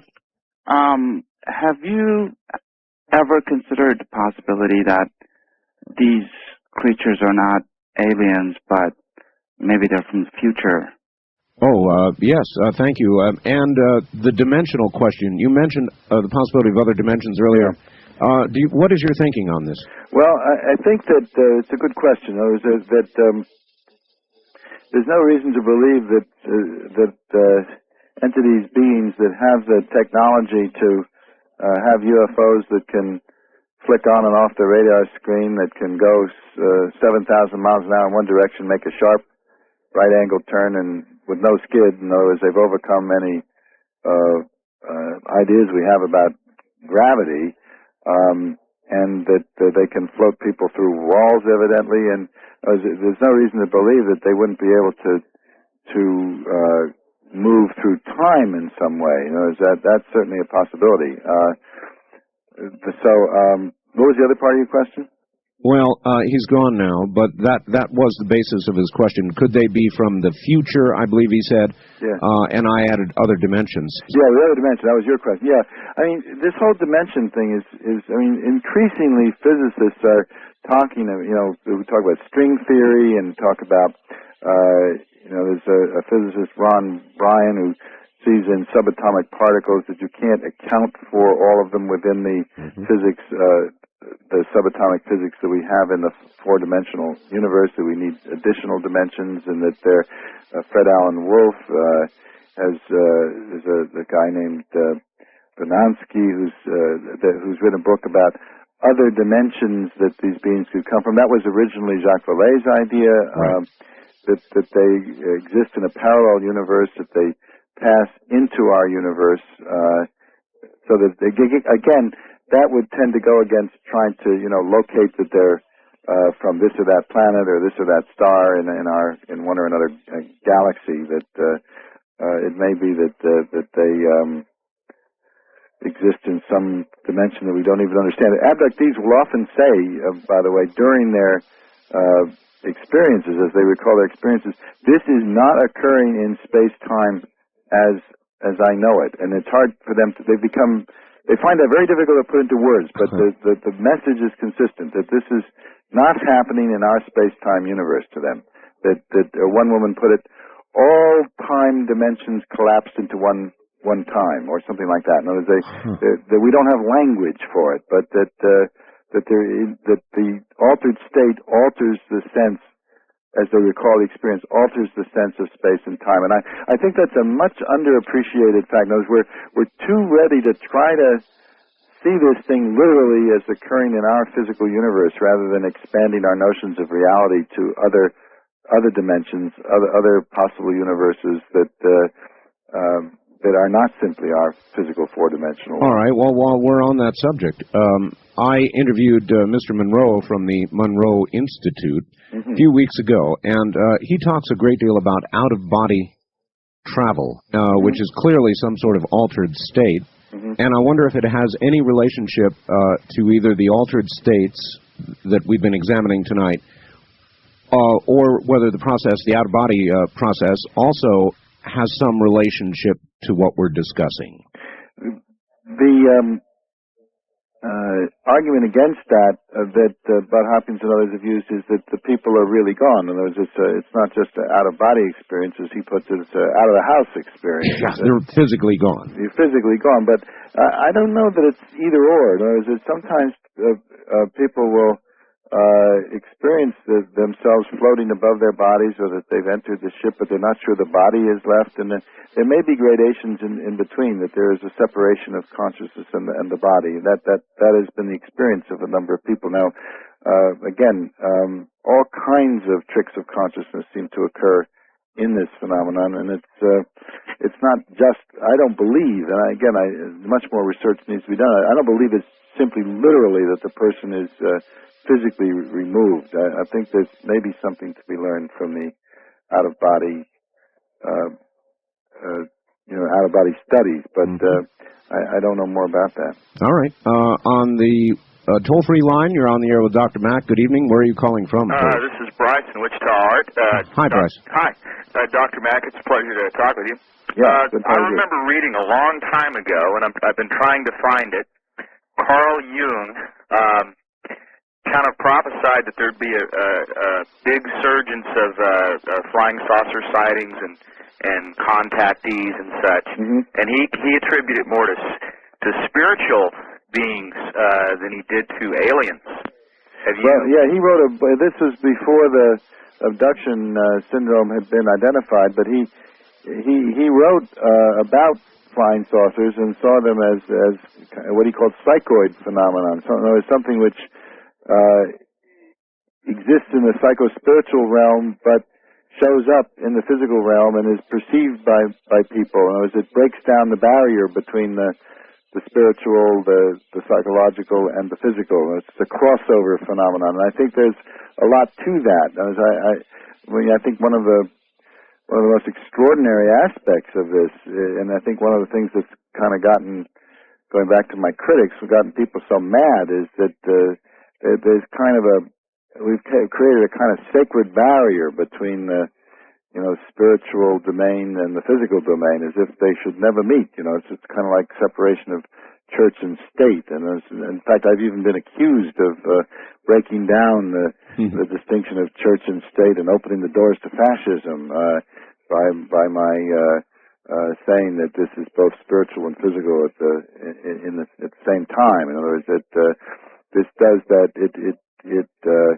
crosses that sacred barrier, something that should be in the unseen realm, should be in the spiritual realm, should be mythic, should be beings that are part of the imagination or that we would study in departments of anthropology, but that it shows up in this hard-edged way in our physical world. That's a crime against humanity from the standpoint of the Western worldview. Do you think you're beginning to cross that barrier, Doctor, because of hard evidence in your research or because of a kind of desperation to explain the inexplicable? I think that we simply don't have another way to think about it. In other words, that you're dealing with something that does show up in the physical world. I mean, we do have physical evidence. It's not as good as the critics would like. But then, I want to say something about that. The critics keep demanding, good physical evidence. But, I've had people admit that wouldn't matter what physical evidence we had. They just wouldn't believe it because it can't be. In other words, that if a piece of a UFO were found in a field by a teenage boy, they'd examine the teenage boy, find him psychotic and unreliable, and destroy the pedigree. They actually did find, in a crop formation in Germany, a plate that was dug up in the crop formation, which had all the same symbols on it that the crop formation itself had. And this plate has been studied, analyzed, found to have metals in it that are peculiar and haven't been found anyplace else. And that has not gotten the publicity that you would think that it had, because it is the smoking gun, it is the physical artifact that they're all asking for. So what they do in that case is just not pay that much attention to it. I mean, that would be the exact thing that they're asking for, the critics ask for, but, if we're not ready for it, it's like the meteorites in the scientist who discovered meteorites in Europe, repressed the evidence for 39 years because he thought he would be ridiculed if he said that objects could fall from the sky. All right, Doctor, we're going to pause there. We're at the top of the hour, so rest for about 6 or 7 minutes. When we come back, we're going to tell people how to get your book, all right? Okay. All right, Dr. Mack, stay right there. Harvard professor John Mack is my guest. Fascinating session. Still plenty of time to get in if you would like to. We've got another hour to go. You're listening to a Sunday Evening Dreamland on the CBC Radio Network. I'm Art Bell.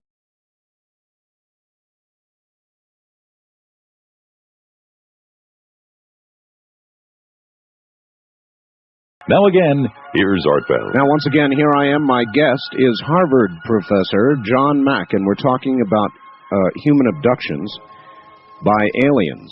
And we'll get back to Dr. Mack in just a moment. Would also like to tell everybody out there, you can get a copy of tonight's Dreamland program, or any Dreamland program in the entire series, by calling area code 503 664-7966. Let me give that to you one more time.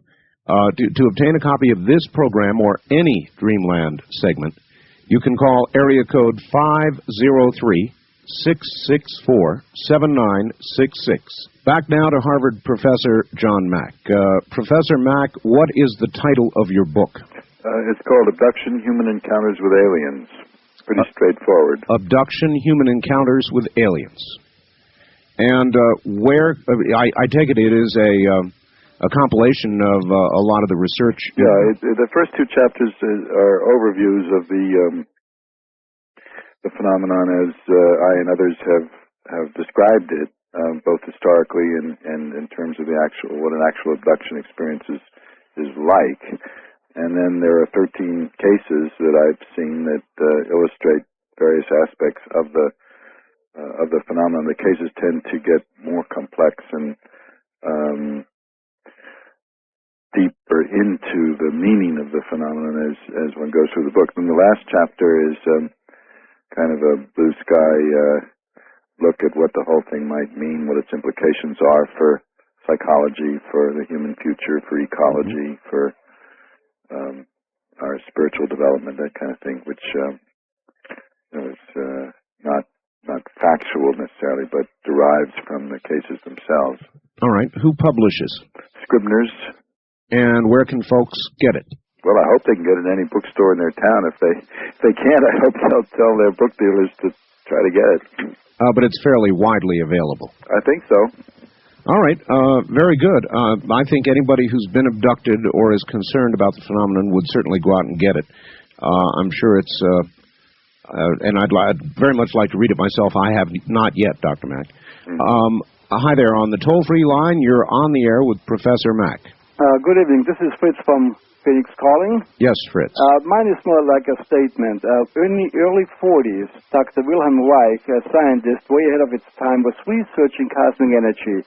He was finding an energy field he called orgone energy. Now, the government destroyed his life work, put the books away, put him in prison where Dr. Reich mysteriously died. Now, today, with the global shrinking constantly, the information is exchanged faster than ever. We are on a higher level of understanding. Now, Dr. Mack, the ball is in your court. Run with it. The reward will be unimaginable. Do what Dr. Reich couldn't do. Well, thank you. I mean, it's not as if there isn't an awful lot of what that interesting call gets us into is the whole question of what is the resistance in this culture to accepting that something important is going on. Mind you, that doesn't mean we understand it. That doesn't mean we know what these energies are or what these beings are or what their ultimate purpose is. But it seems to me that it's worth looking at why this creates so much controversy, why on the one hand people deny it, why they want to find anything but, I mean, you know, you say, well, it's threatening, but why is it threatening and how is it threatening? Well, the unknown is always threatening, always a little frightening. But what makes this more unknown than anything else? I mean, we've never really understood life itself or why we're here or what death is like or what happens beyond the earth. I mean, it seems to me that if we're connected with other intelligences in the universe, that isn't any more frightening than being totally isolated in a dead universe, which is what with nothing but energy and matter. I mean, that it seems to me that there would be it would be a subject of fascination. I just wonder why there is such a terrific. Well, what kind of answers do you come up with? Is it religious based? Is it some other part of our social structure? Where? I think it has to do with what you were talking about earlier, the need to feel that we're somehow in control. I sometimes call it the Astrodome mentality. You know, that we can somehow wall ourselves off from nature and control nature, and that we're the top of the intelligence pecking order in the cosmos. And not only does this show that we're not at the top, that there's other intelligences probably far greater than our own in certain capacities anyway, but they can also do with us what they will, take us against our will, and show us that we're not in control. I mean, I well, maybe one could suggest, Doctor, there's not enough evidence to support that egotistical sort of narrow view either. What do you mean? Well, in other words, that we are alone, that we are the only intelligence. That's an egotistical sort of protective sort of view, and there's really not enough evidence to support that either, and rarely do I hear it challenged that way. I think that's well put. In other words, the burden of proof is always put on on somebody that says that there is other intelligence in the universe, whereas that seems to me it ought to be the other way around. Well, or at least equally challenged. Yeah, absolutely. I mean, I think that an I don't know attitude might be the healthiest one. Mm-hmm. On the wild card line, you're on the air with Professor John Mack. Hi. I would like Dr. Mack to describe the circumstances of how he first became associated with financier Lawrence Rockefeller. All right. How about that? Are you wrapped up with Rocky? I know Lawrence Rockefeller. I mean, I've known him for a number of years. I've known other members of his family. He's been interested in work that I've done, and I've been to meetings. Well, I'll give you where that call. I don't understand the question. Well, I do, Dr. Mack. Anytime Mr. Rockefeller is mentioned, it's always with respect to a giant conspiracy theory.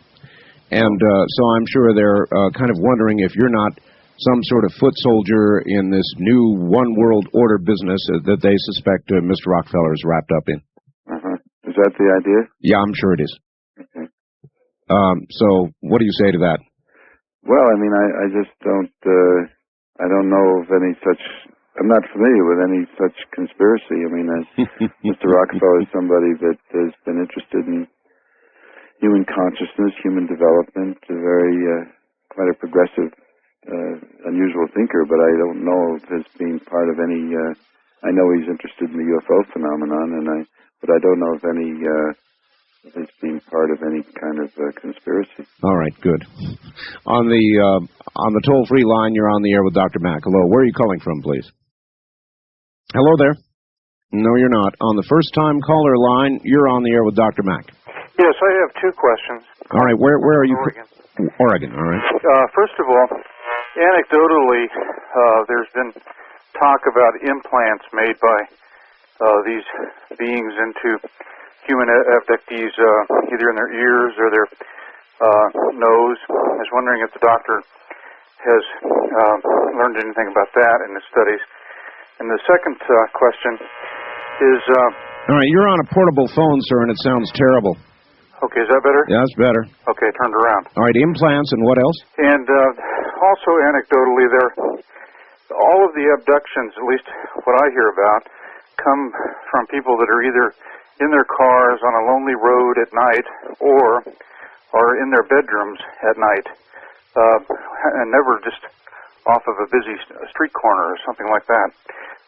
What does the doctor say about that? Well, I'm going to try to answer the two questions together, because they both have to do with the matter of subtlety. Okay, the implants. I mean, there was a time when I was first starting out, and I heard with this. It was about 5 years ago, and I heard about these implants, and then I got recovered a wiry object from the nose of a woman I was working with, and I heard of several other implants that had been found from, like you say, from people's orifices of people's bodies, and I thought, wow, this is going to give us that smoking gun. You know, this is going to prove that something bizarre is going on here, and there'll be some unusual elements that'll be found in strange combinations or that are not found on Earth and that kind of thing. Well, actually, that has not proven to be the case. There have been several implants found following abductions, small objects that have been looked at carefully. David Pritchard, MIT, has examined one, but they haven't been shown to contain any unusual combinations of elements. Whatever is at work here is not handiness, a smoking gun. It's a subtle phenomenon. And I think that applies to the other question as well. Is that you don't have a situation, he's quite correct, where you and I are walking along the street, a UFO hovers over the street 100, 200 yards away, and zap, several pedestrians walking along are floated up in the sky before us and all of downtown Boston, Las Vegas, or whatever. That does not happen. He's quite correct. It happens. Usually, there have been cases where more than one person has been taken. There are several. It's a quite well-known case in Nebraska where several people were taken from an amusement park. It's not always cars. It's not always from the bedroom. There's been children that Bud Hopkins has described taken from schoolyards. The one woman who I've talked with myself was taken off a snowmobile in a field. I mean, there are unusual situations, but they tend to be relatively difficult to get a vivid documentation of the abduction itself. In other words, it tends to occur with a certain amount of disguise. And I answer the two questions together because I think it points to the fact that the phenomenon has a good deal of subtlety. In other words, it doesn't satisfy us in the kind of gross material way we want. And I don't know the reason for that. I think it's there. There's evidence for it. There's a lot that can't be explained, but it's not as if a fleet of UFOs came down over Washington and just floated up the Congress or something. All right. Very good. That's a good answer. On the toll-free line, you're on the air with Dr. Mack. Where are you calling from, please? Hello there. No, you're not. On the first-time caller line, you're on the air with Dr. Mack. Hello. Hi there. Where are you, ma'am? This is Carolyn from San Diego. Okay.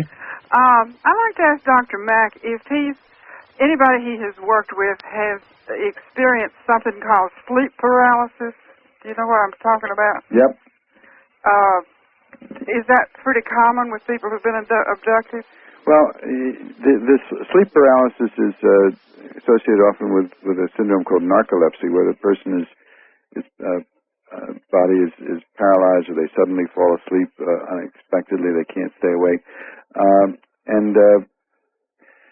in a certain instances, these individuals do have some aspects that look like sleep paralysis. In other words, that they wake up and they can't move. But there's a whole set of other phenomena that go along with that. In other words, in these situations, you have these little beings with the dark eyes around the bed that are consistently described. The person experiences being floated down the hall, through the wall, up into the sky.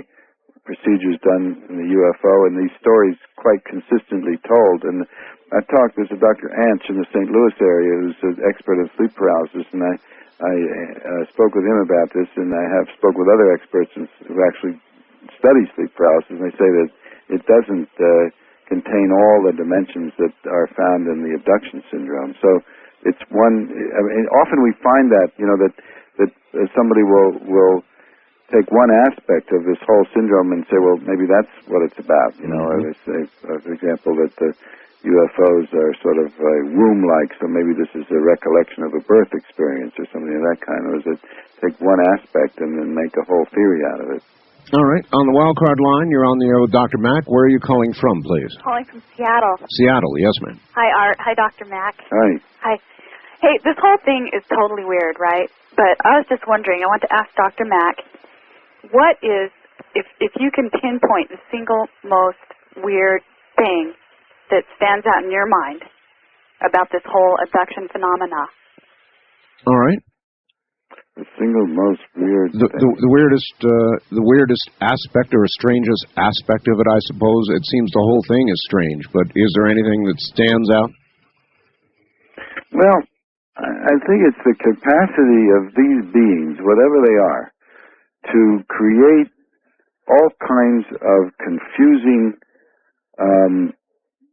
theatrical elements. In other words, people describe on the ship, suddenly a part of the ship will turn into a theater or a forest, or they'll find themselves walking down long corridors. And that there's some that there are the capacity of this intelligence, whatever it is, to manufacture experiences for people which we cannot tell whether in what dimension they are, what reality they are. And the inside of a ship can turn into something much larger, much smaller.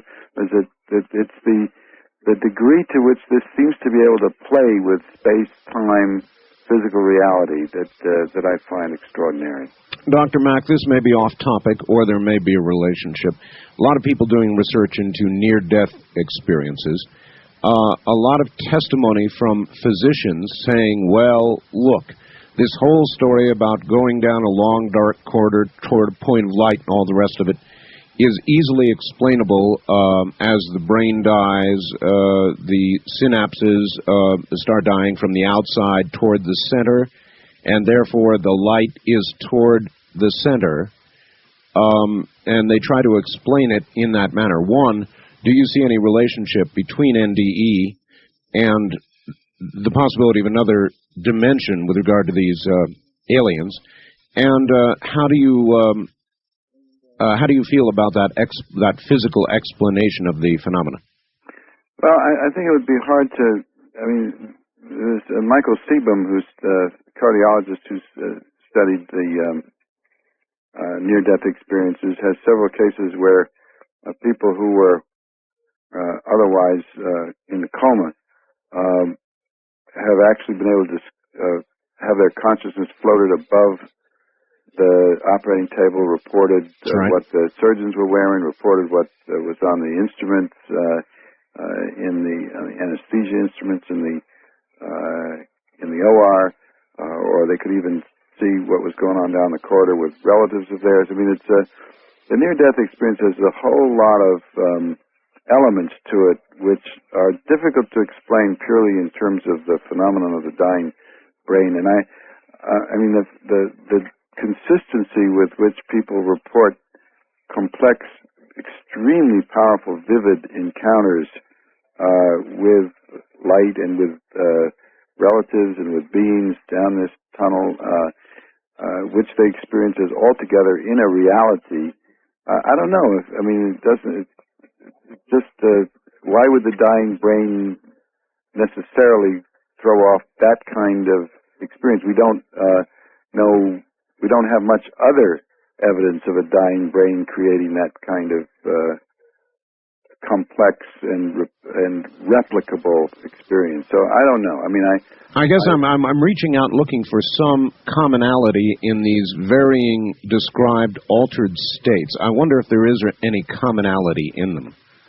Well, I think that they all involve the question of whether there can be a consciousness separated from the body or the brain, or whether whether there can be experiences that are not simply explainable in the ordinary physiological way. You know, that there's what Dr. Stanislav Grof calls transpersonal experiences, where our nature or our being or our existence can travel outside of our brains or outside of our present limits of reality. I mean, I think it has that element in common. Dr. Mack, what do you think, as you look down the research road, we'll finally put this thing in a box so that we can understand it? Will anything ever do that? Will it be physical evidence, or do you think that these alternative areas of research will finally prove to be the key to unlock all this? Well, I mean, that's a very good question. I think we need to study how this shows up in other countries, how widespread it is. I think if we create an atmosphere in which people feel free to speak up, to report their experiences increasingly, where abductees are not so afraid as they are now that they're going to be lose their jobs or be humiliated. That will help because we'll have more cases. I think if I'd like to see many more clinicians, psychiatrists come into this. I'm increasingly getting letters from psychiatrists and psychologists who have cases and who are beginning to recognize this and not try to put people into particular pigeonholes. I think we need to establish once and for all that if that can be done, that there is no obvious psychological explanation for this by doing careful personality assessments. Some of that has been done. I would think by the time a clinician comes to you, for example, he would be sort of at his last hope. In other words, he would have reached out to every other conventional psychiatric road that he could, and then be coming to you as a final desperate move. Is that typical? Well, I often do see clinicians who begin to suspect that they can't explain their cases, but until recently it was more likely to be that the person themselves would leave a psychologist that was trying to put them into a particular category.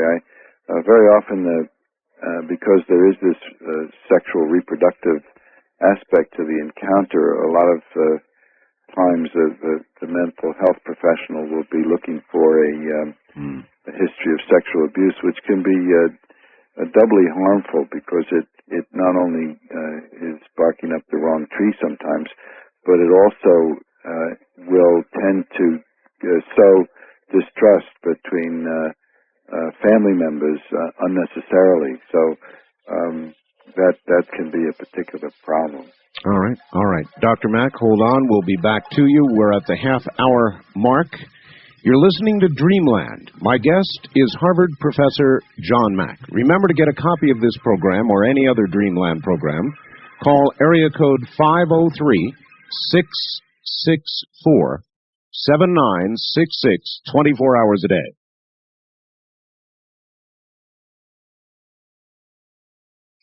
Free line, you're on the air with Dr. Mack. Where are you calling from, please? I'm calling from KVI in Seattle. Yes, ma'am.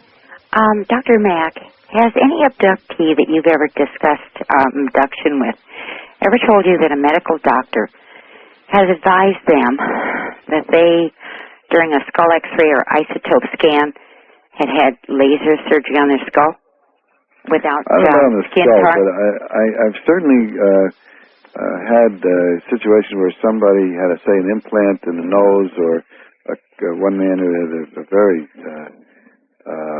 a major kind of cut in his nose following an abduction, and then it healed up in a couple of days, and a man looked in his nose and said, there must be some extraordinary surgery went on here, I mean, that this was healed up so fast. Or people be asked, have you had any surgery, in other cases, have you had any surgery done to your nose or to your mouth? I had this kind of question asked me in 1976 during the isotope scan, and I had no skin scarring, but I was shown an incision that the doctor claimed was shown, the isotope scan thing on the, whatever those light things was during the scan, that I had the size of about a $50 circle on my right skull, and I told him I'd never had any skull surgery. Yes. And have you had experiences? I've had a lot of experiences. Yes. I'm afraid I'm an abductee. Yeah, well, I mean, I don't know if you are or you aren't, but I've seen a man of light. I've had miracles, where I've... She's saying she's seen a man of light. Yeah. On January the 1st of 1957, he awakened me in my apartment. I had a child dying in Children's Hospital and another child down with the croup, and I was sleeping in the living room. He was 6'8", because he touched the door jamb, and he filled the whole apartment with light. Obviously, I recognized him because I said to him, I can't go with you now. Can't you see my children are both sick? He just disappeared, and my ex-husband, my former spouse, jumped up and asked me how I turned on and off the lights in the entire apartment, and I said I didn't, and I told him about the man of light. He thought I was crazy. Well, that's what I was referring earlier to, the taller, luminous beings that some people have experience with. Yeah. I take it you don't think that these aliens are dangerous to us, that they're basically benign, Doctor? No, I don't know. I mean, one of the difficulties for us human beings is we tend to be rather species centered, in a kind of egotistical way. We were talking about that earlier, and I think it might be that they are, from our point of view, neither benign nor malignant. That it may be that we are in some way so radically out of balance with nature that this involves, as one of the abductees put it, some kind of cosmic correction, which we find unpleasant and which is inconsiderate from the human point of view. But when you consider the fact that human beings are the cause of the elimination of countless living species every day that we live and breathe,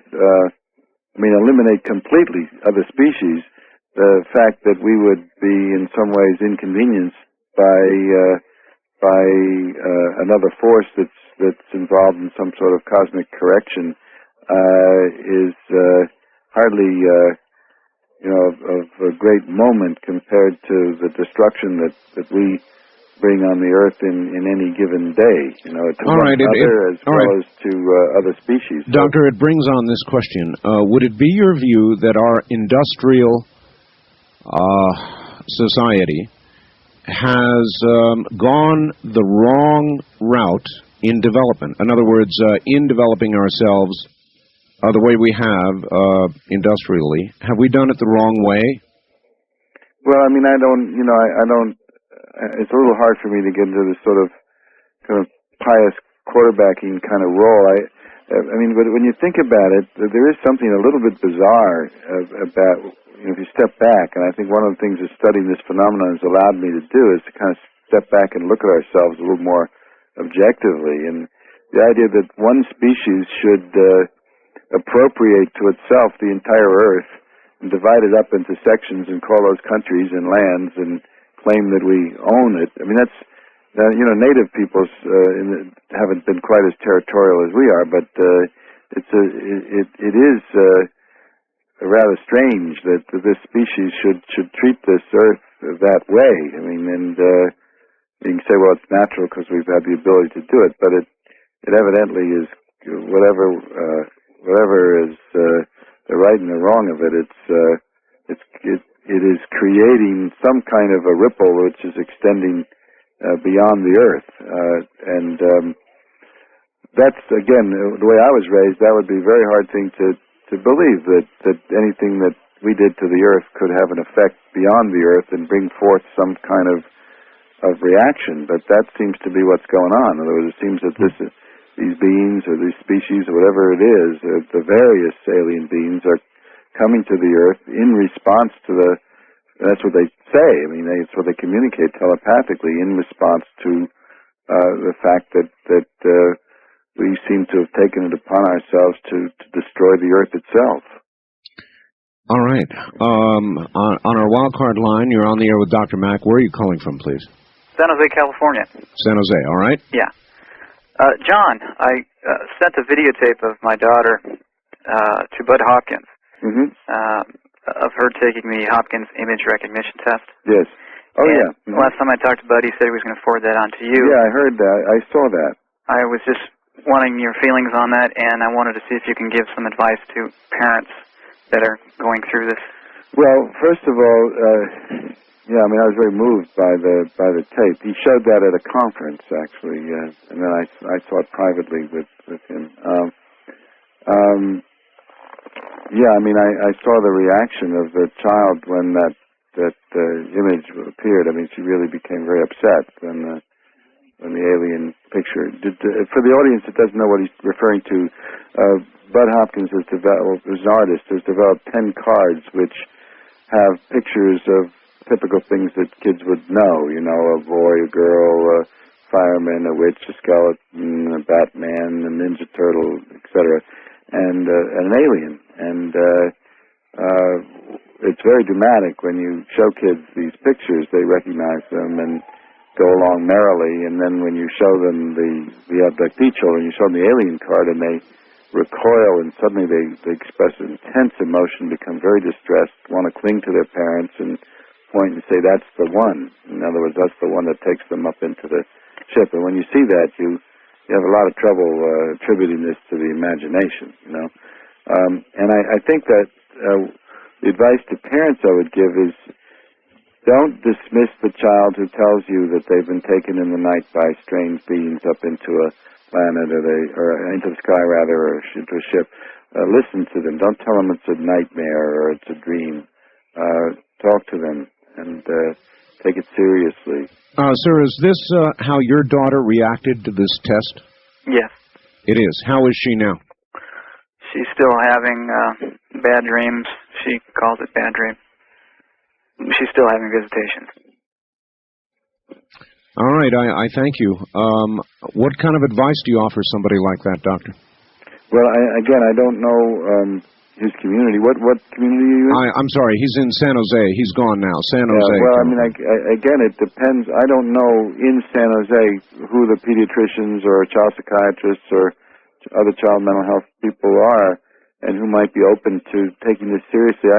I had an experience in Cambridge where there was a child psychiatrist I referred a 3-year-old boy to who was having abduction experiences, and I wanted him to be open and to take it seriously, and he examined this little boy and concluded that he was a healthy little boy except for these experiences. Mm-hmm. But because he had no place in his worldview for such a matter, he proceeded to grill the family about other kinds of trauma, abuse within the family, and it really upset the family. I hope we're getting to the time when we can accept this, even though we don't understand it and it's mysterious and it's not supposed to be. At least accept it for what it is, and not try to continuously, disturb people by trying to make it something else. Sure.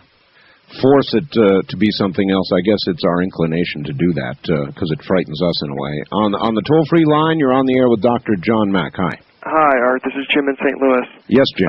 Dr. Mack, I had a couple questions for you regarding, I believe it was last year, 93, there was an idea put forth by Richard Hoagland, a series of meetings, a summit, if you will, of people doing real research who had amassed lots of information, data, good stuff, numbers.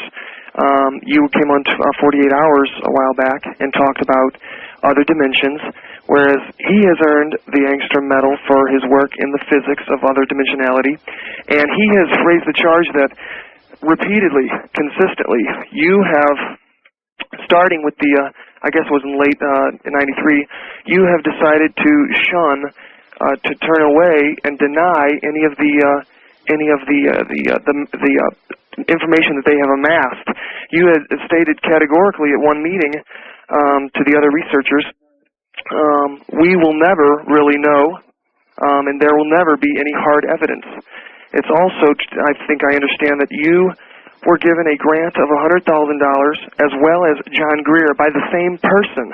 And it seems to me, it sounds as though somebody is playing politics here. And a short time thereafter, you were politicking against these summit meetings of people with to doing hard research. All right. No, I mean, it's simply not true. I mean, I have nothing against doing hard research. Richard Hoagland's work is on the face on Mars. It doesn't have to do with the abduction story. I think that the abduction story is elusive. In other words, I think that to get physical evidence that's going to give us that smoking gun that's going to prove that this exists in our world as we know it, I think it's going to be very difficult. I'm not against that. I think it's important to amass as much physical evidence as we can. It's just simply what the man is saying is not true. I have not politicked against getting the physical evidence. I think the physical evidence is extremely important. It's just very difficult to get hard evidence around the abduction story, and I think that we have to be careful not to call something hard evidence when we're not sure. All right. I'd like to ask researchers this question, Dr. Mack. If you had the smoking gun that you've been talking about that we all want, how hard would you think about the advisability of making it public before you did so? Well, it depends who makes it public. I mean, again, you know, what would be a smoking gun? What would satisfy? I mean, the debunkers say, well, we have to have a physical artifact off of a UFO. Well, we may not get that, but if what I was describing earlier, which was this object that was found in Germany in the Earth, which replicated in its symbols the actual shape of the crop formation. Now, for that to be acceptable, the pedigree of the object has to be impeccable. In other words, it has to be studied. It has to be clear that it wasn't made by somebody, and that would take a great deal of time. But that object seemed very promising. It was shown on the television program Encounters, and it's been studied in Germany, and yet it's gotten very little attention. I mean, I think this thing it's going to move not just with the physical evidence, because there's a great deal of resistance to accepting the whole phenomenon, but also to the state of consciousness of the culture. There's the willingness of the culture to acknowledge that something's going on. I mean, the crop formations is a good example. I mean, some of them are extraordinarily subtle and interesting and complex and involve this strange laying down of the wheat in very irregular patterns with the wheat stalks burned and swollen at exactly the same place, all of them. I mean, and yet in spite of these, they can be complex symbols which have fractal-like formations in them and extraordinary beauty.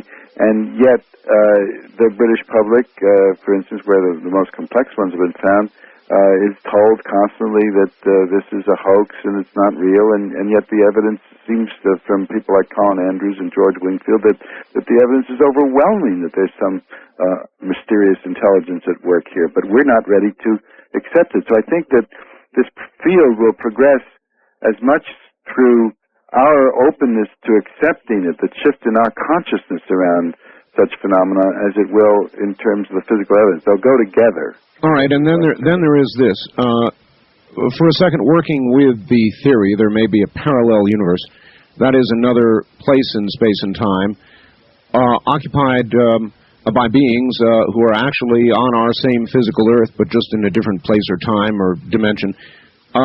There would not be a surprise, would there, that any physical recovered object would have properties similar to those on this Earth, because in fact it came from this Earth.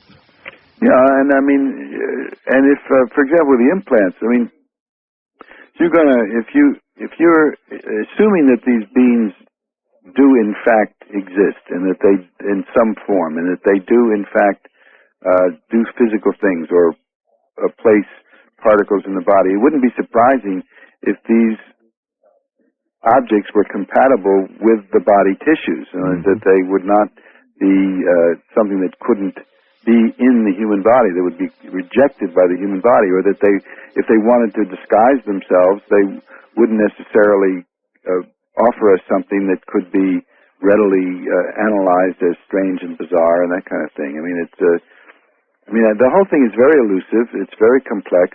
It is mysterious. It is subtle, and we're going to. The way I see it is, we're going to have to stretch to meet it as much as it's going to hand us any easy answers. Tell me something. If you could do it all over again and not take this road and not begin investigating these things, would you avoid the road? No, I wouldn't. I mean, I think it's the most interesting story going on the planet right now, and I guess I'm often wonder why more people don't jump in. I suppose it's because it is so elusive, and it doesn't doesn't conform to the requirements of the physical sciences in a way that satisfies people. It cuts across disciplines, and yet, I mean, if we are in fact being reached by some other kind of intelligence, I mean, what could be more interesting than that? What could indeed. Doctor, we're out of time. Tell us one more time the name of your book and generally where we can get it. Oh, the book also. There's something else I wanted to do. The book is called Abduction, Human Encounters with Aliens. It's in most bookstores. Also, I would like to hear from people if they want to write to me, if they're still on the line after all this. All right, quickly, give us an address. Write to me at John Mack, the Cambridge Hospital, 1493 Cambridge Street, Cambridge, Mass. 02139. And they should say, if they write, that they, if they want information, or that they heard me on this program, so we know that. All right, give the address once more. Okay. It's Dr. John Mack, M-A-C-K, the Cambridge Hospital, 1493 Cambridge Street, Cambridge, Mass. 02139. Doctor, it has been a pleasure having you on, and I hope that we can do it again. Yeah, good. Thanks, Art. Thanks, John. Bye-bye. That's Dr. John Mack. And I am sorry, we are absolutely out of time, only enough time for me to tell you that we would, of course, love to have you order a copy of this program, a very informative program with Dr. Mack, or any other Dreamland program that we have aired in the entire series. You can do so 24 hours a day by calling area code 503-664-7966. 503-664-7966. Thank you, and good night.